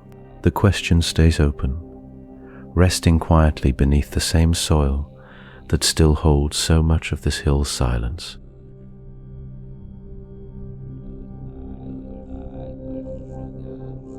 Let us think, for a moment, about numbers, not the cold numbers of measurement, but the quiet numbers that seem to hide inside the stones themselves. Some researchers have looked at the largest enclosures at Göbekli Tepe and noticed something curious. The circles are not perfect, but they are close. Close enough that a few archaeologists have wondered if the builders were reaching for a shape, a kind of order that mattered to them more than we can easily see. The T-shaped pillars stand in rings, and the rings vary in size, but the spacing between certain pillars follows a rhythm that feels almost deliberate. Picture walking the inside edge of one of these enclosures. The stones rise around you like a circle of quiet giants, each one facing slightly inward, as if gathered for a conversation that has been paused for 11,000 years. Some researchers have measured the angles between the great central pillars and found ratios that echo other ancient sites, though whether this points to shared knowledge or simple coincidence remains an open question. No one has found a written system of measurement from this period. There are no rulers, no tablets, no numbers etched into stone, and yet the proportions suggest that someone, somehow, was counting. This brings us to a deeper question, one that sits beneath the numbers like a shadow. Was Göbekli Tepe built as a place for the dead? It is a gentle question, but a heavy one. In some cultures across the ancient world, circles of stone marked the boundary between the living and those who had passed on. The dead were not always buried and forgotten. Sometimes they were kept close, honored, remembered in stone that would outlast flesh by thousands of years. If Göbekli Tepe served this purpose, the great pillars might have stood as guardians, or as markers of memory, arranged with a mathematical care meant to hold something sacred in balance. Excavators have found only a small number of human bone fragments at the site, and this scarcity is itself part of the mystery. If this were simply a burial ground, we might expect more remains, more graves, more direct evidence of the dead. Instead, the bones that have been found are broken and scattered, some showing cut marks that suggest handling long after death. One theory holds that the builders practiced a form of ritual that involved the bones of ancestors being moved, displayed, or shared among the living, a practice sometimes called a skull cult in other ancient contexts. Under this idea, the numbers in the stone might mark something like a calendar of remembrance, a way to track which season belonged to which ancestor, which pillar belonged to which memory. But there is a competing view, just as reasonable, just as unresolved. Some archaeologists caution against reading too much order into shapes that may simply reflect the practical limits of building with stone. A circle is, after all, one of the simplest shapes to lay out, with a length of rope and a fixed point. The T-shaped pillars might follow spacing rules, born from structural need, not sacred geometry. Under this view, the enclosures were not temples for the dead at all, but gathering places, built by the living for reasons that had little to do with mortality and everything to do with community, celebration, or shared belief systems we do not yet have names for. There is something almost comforting in this uncertainty. The mathematics of the site, whatever it means, was carried entirely inside human minds. No written record explains the choices behind the spacing of the pillars, the size of the rings, the angles between one carved figure and another. The builders held these proportions in memory, taught them by hand and by voice across years of labor, with no metal tools and no draft animals to help move the larger stones. If there was a code within the numbers, it traveled only through human teaching, passed from one careful set of hands to the next.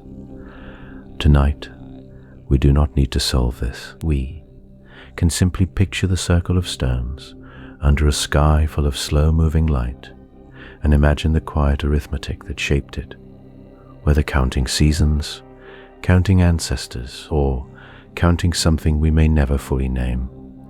The proportions remain patient and unexplained, resting in the hillside above the Harran Plain, waiting for someone, someday, to understand what the builders already knew by heart.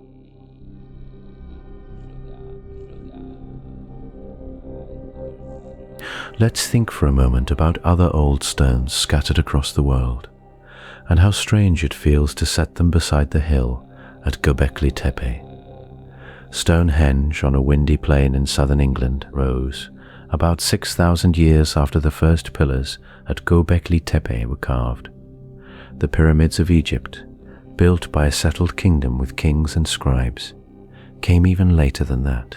When people first uncovered Göbekli Tepe, many assumed it would fit somewhere near these more familiar monuments in the timeline of history. Instead, it sits far earlier, alone on a ridge of time, where almost nothing else like it seems to exist yet. This gap is part of what makes comparison so hard.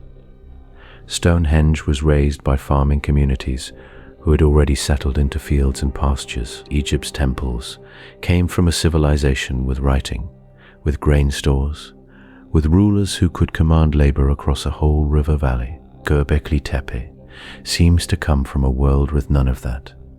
No writing has been found near it. No signs of farming appear in its earliest layers. Whoever gathered the stones there apparently did so as hunters and foragers, moving with the seasons rather than staying rooted to one plot of earth. And yet, the scale of effort looks similar to these later, more organized societies.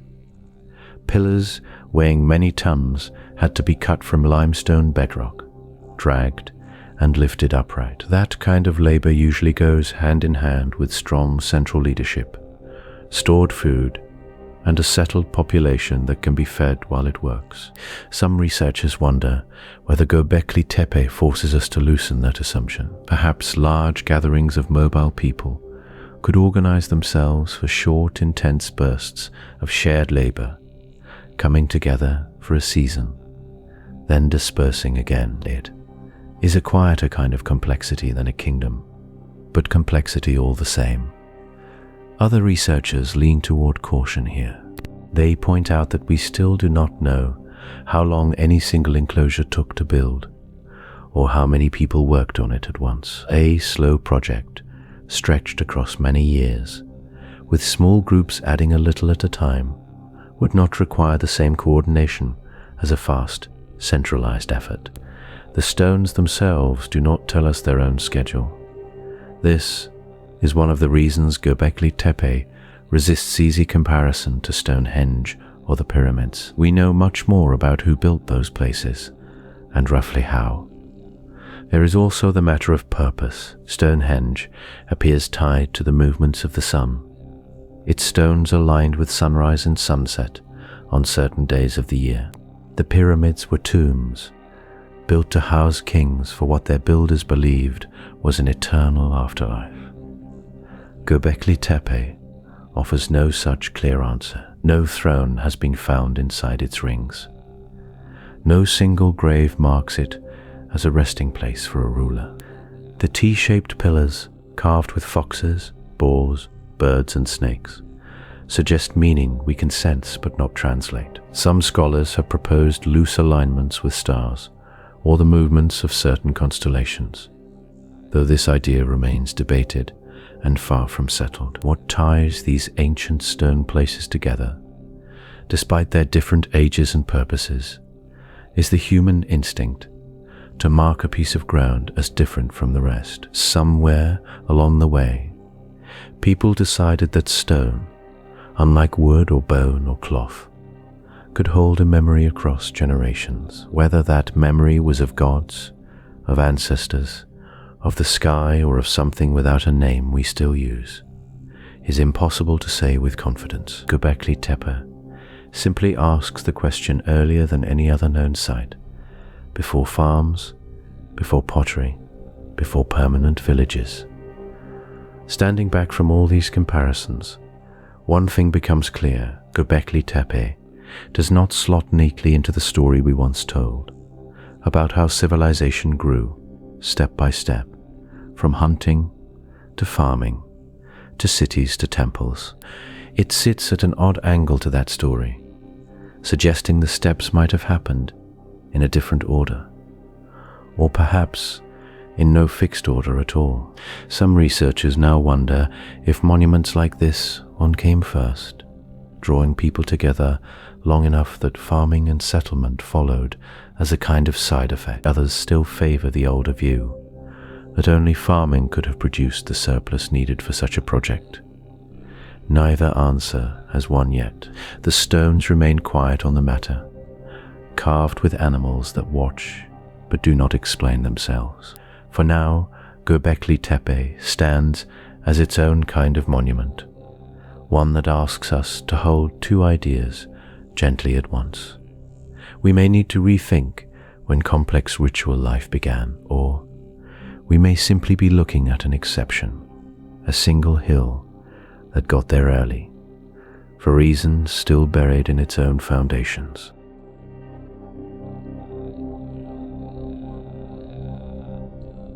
Under the hill at Göbekli Tepe, most of the story is still asleep in the ground. Only a small part of the site has been opened to daylight. Radar scans and gentle soil tests tell us there is much more below, waiting in the dark. Whole enclosures may still sit there, untouched since the people who filled them in walked away for the last time. This is one of the quiet joys of the place. It is not finished. Every year, careful hands remove a little more soil, and every year, something new comes to light. A new pillar, a new carving of a bird or a boar, a pattern that almost matches one seen before. But not quite. The mystery has room to grow, because the ground still holds so much of it close. The bones tell their own puzzle. Only a few human bones have turned up at the site, and they are strange in their own right. Some skull fragments show cut marks, careful lines etched into the bone after death. Nobody knows for certain why. One idea is that the builders honored certain skulls, perhaps carrying them, displaying them, treating them as objects of memory. Some researchers compare this to skull cults found much later in the region, where the heads of ancestors were kept close, decorated, and given a kind of second life among the living. Another idea is quieter. The marks may simply reflect how bodies were prepared before burial, a practical step we no longer fully understand. Without more remains to study, both readings stay open. There is no cemetery here, no clear resting place for the dead. If this was a place tied to ancestors, the full picture of that relationship still hides somewhere in the soil, or perhaps it never existed at all. The animal bones raise a different kind of question. Thousands of bones from gazelle, wild cattle, and birds have been found scattered near the enclosures. This tells us people gathered here to eat, and probably in large numbers, but bones alone cannot tell us if this was a yearly festival, a rare special event, or something that happened many times across many decades. The soil holds the leftovers of meals, whose true purpose we cannot fully recover. Pollen grains, tiny and easy to overlook, offer another thread. Studying old pollen can hint at what plants grew nearby and whether early experiments with wild wheat were already underway. Some traces suggest this region sat close to where wheat was first domesticated, not long after Göbekli Tepe's enclosures were raised. Whether the gatherings here nudged that process forward or simply happened nearby by chance is still an open question.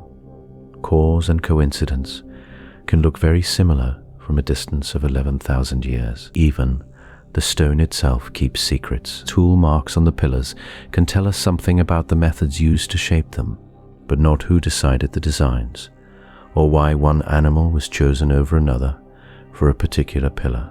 The carvings feel intentional, even narrative in places, as if trying to say something specific to someone who once knew how to read it. That reading has been lost. We can measure the stone. We cannot yet hear the voice behind it. There is also the matter of scale. If more enclosures lie beneath the unexcavated ground, we do not know if they were built one after another, generation by generation, or built and filled in rapid bursts, tied to specific events. The timeline of the whole hill, its slow layered history, is still being pieced together season by season. Each excavation adds detail, but also tends to add new uncertainty. The way turning one page of an old book only reveals how many pages remain. None of this is a failure of study. It is simply the shape of working with deep time. 11,000 years leaves gaps that careful digging alone cannot always fill. Soil erases as much as it protects. Bones decay unless conditions are just right. Wood and rope and cloth, if they were ever used here, vanished long ago without a trace. What remains is a slow, patient conversation between researchers and the ground itself, asking questions the hill does not answer quickly. For now, the skulls, the pollen, the buried pillars, and the space under the unopened soil all wait in the same quiet dark they have kept for thousands of years. Somewhere in there may be answers. Somewhere in there may be only more careful, beautiful questions. Either way, the hill is not finished speaking yet.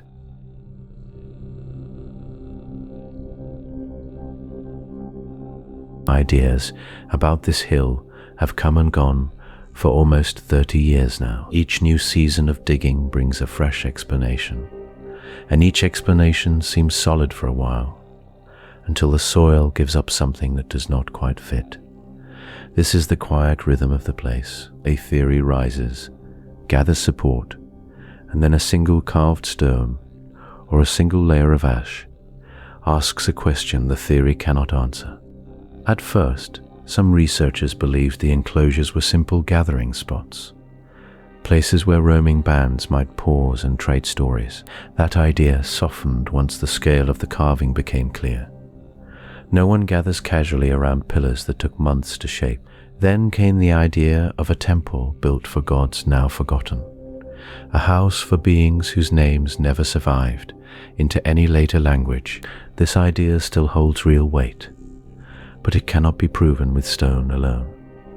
Belief leaves no fingerprint. Other researchers have leaned toward ancestor worship, the thought that these enclosures marked the dead in a way that turned memory into something physical, something that could last longer than a human life. The missing skulls found nearby, carved with lines and holes for hanging, seem to support this. Yet no complete burial site tied directly to the main pillars has been found. So the idea remains a strong guess rather than a settled answer.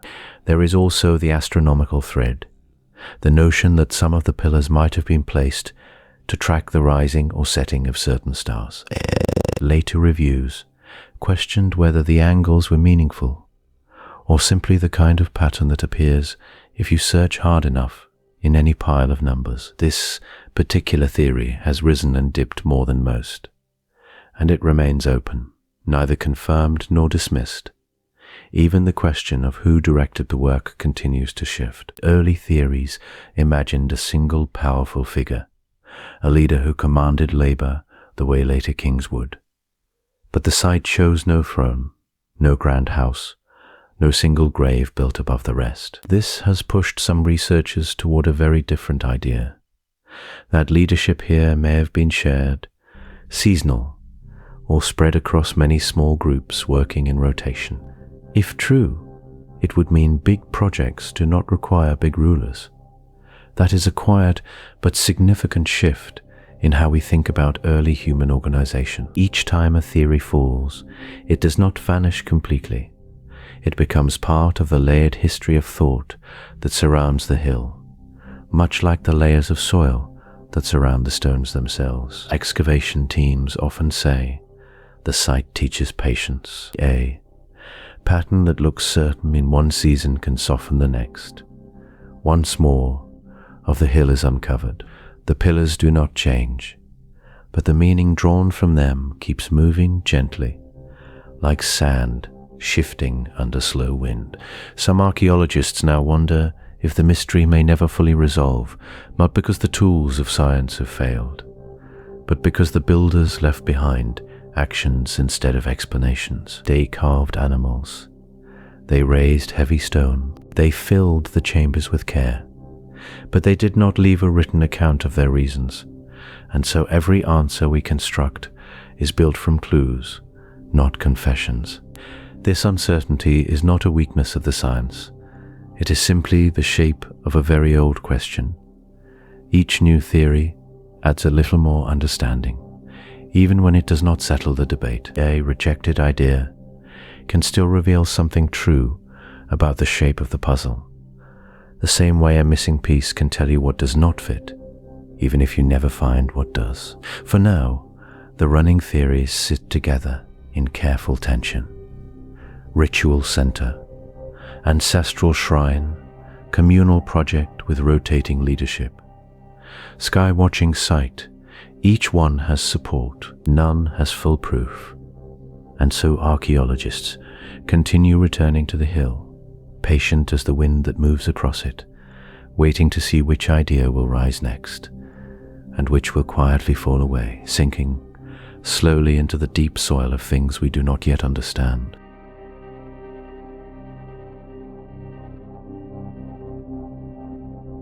Let's step back now, far enough to see the whole shape of the hill, and the whole shape of the question it holds.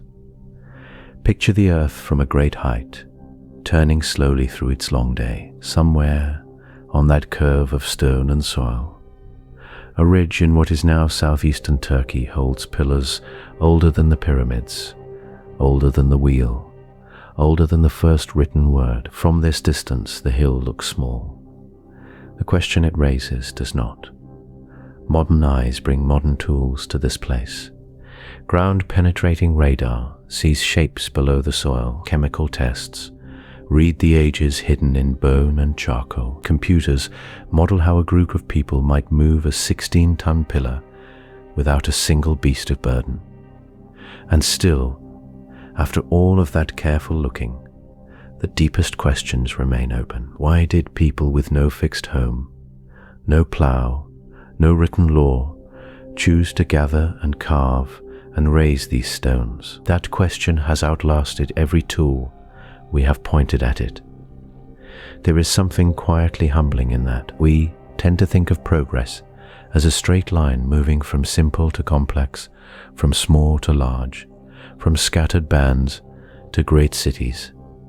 Göbekli Tepe does not sit neatly on that line. It suggests, gently but firmly, that the line may have loops in it, or branches, or places where it curls back on itself. Some researchers wonder if the story of civilization did not begin with fields of wheat, but with a gathering of hands around a shared stone. Others argue the two things likely grew together, each one feeding the other in ways we cannot fully untangle from here. Consider, too, the sheer distance across time that separates us from the people who cut these pillars.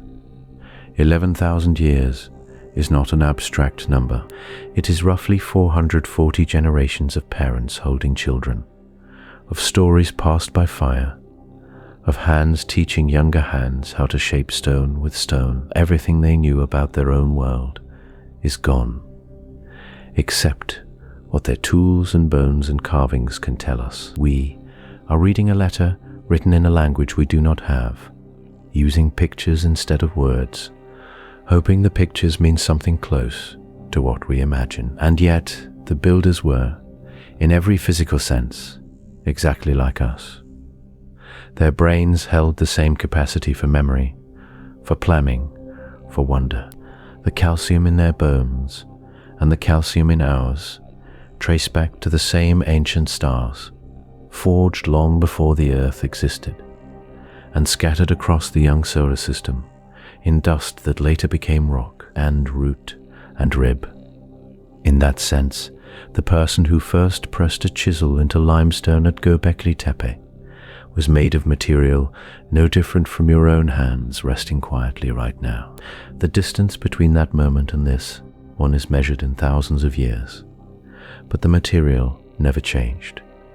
This is part of why the site unsettles our sense of order in the calmest possible way. We like to believe we can trace a tidy path from cave to farm to village to city. Göbekli Tepe asks us to hold two ideas at once without forcing them to agree. One is that these people had no permanent homes as we understand them, no evidence of full-time farming, no metal, no wheel. The other is that they organized labor across decades, quarried enormous stone, carved images with real skill, and then by their own hand buried the whole achievement under earth. Modern eyes can measure the stones. They cannot yet explain the mind that decided to bury them. Some scholars propose that ritual and belief came first, and that farming grew out of the need to feed the people who gathered for it. Others suggest the reverse, that small-scale food gathering and seasonal settlement created just enough stability to allow building like this. Neither view has closed the question. Both remain live possibilities, argued gently in journals and quiet conference rooms, without a final answer in sight. Perhaps that is the right shape for a mystery this old. Not a locked door, but a window we can only look through partway. The wind that moves across that hill today has moved across it for 11,000 years, indifferent to our theories, carrying the same dust that once settled on hands now turned to soil. Whatever those hands intended, they left us something rare, proof that wonder is very old, older than cities, older than farms, perhaps as old as the first person who looked at a plain stone and saw something worth shaping.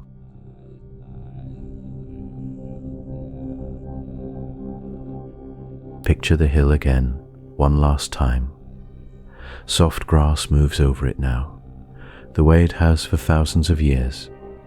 Underneath, in the dark, the stone circles rest exactly where they were left. Somewhere down there, a fox may be curled asleep between two limestone pillars, warm and unaware of the great arms carved into the rock above her. The hill breathes slowly, the way old places do. It keeps its silence the way a lake keeps its stillness at midnight.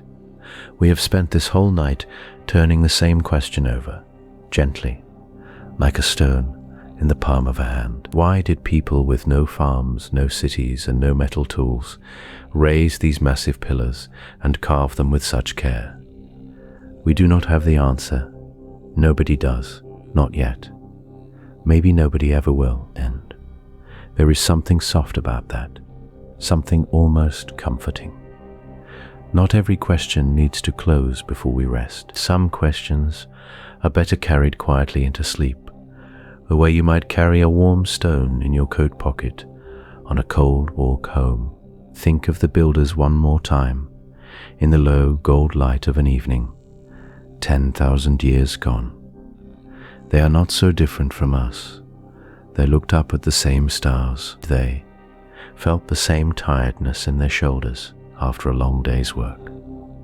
They laughed with each other, probably around a fire much like the quiet you are resting in right now. They had questions of their own, about the sky, about the animals, about what happens after breath stops. We will never know what they believed, but we know they believed something strongly enough to spend years, maybe generations, lifting stone into shape.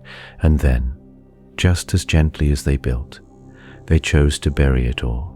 Baskets of soil and broken bone poured slowly over the carved foxes and boars and birds, filling the circles until only a soft hill remained. Maybe it was an ending. Maybe it was a kind of rest, a way of letting the old circles sleep so new ones could rise nearby. We do not know. The soil keeps that secret closed, the way a good blanket keeps in warmth. Beneath our feet, all over this old planet, more hills like this one are almost certainly waiting.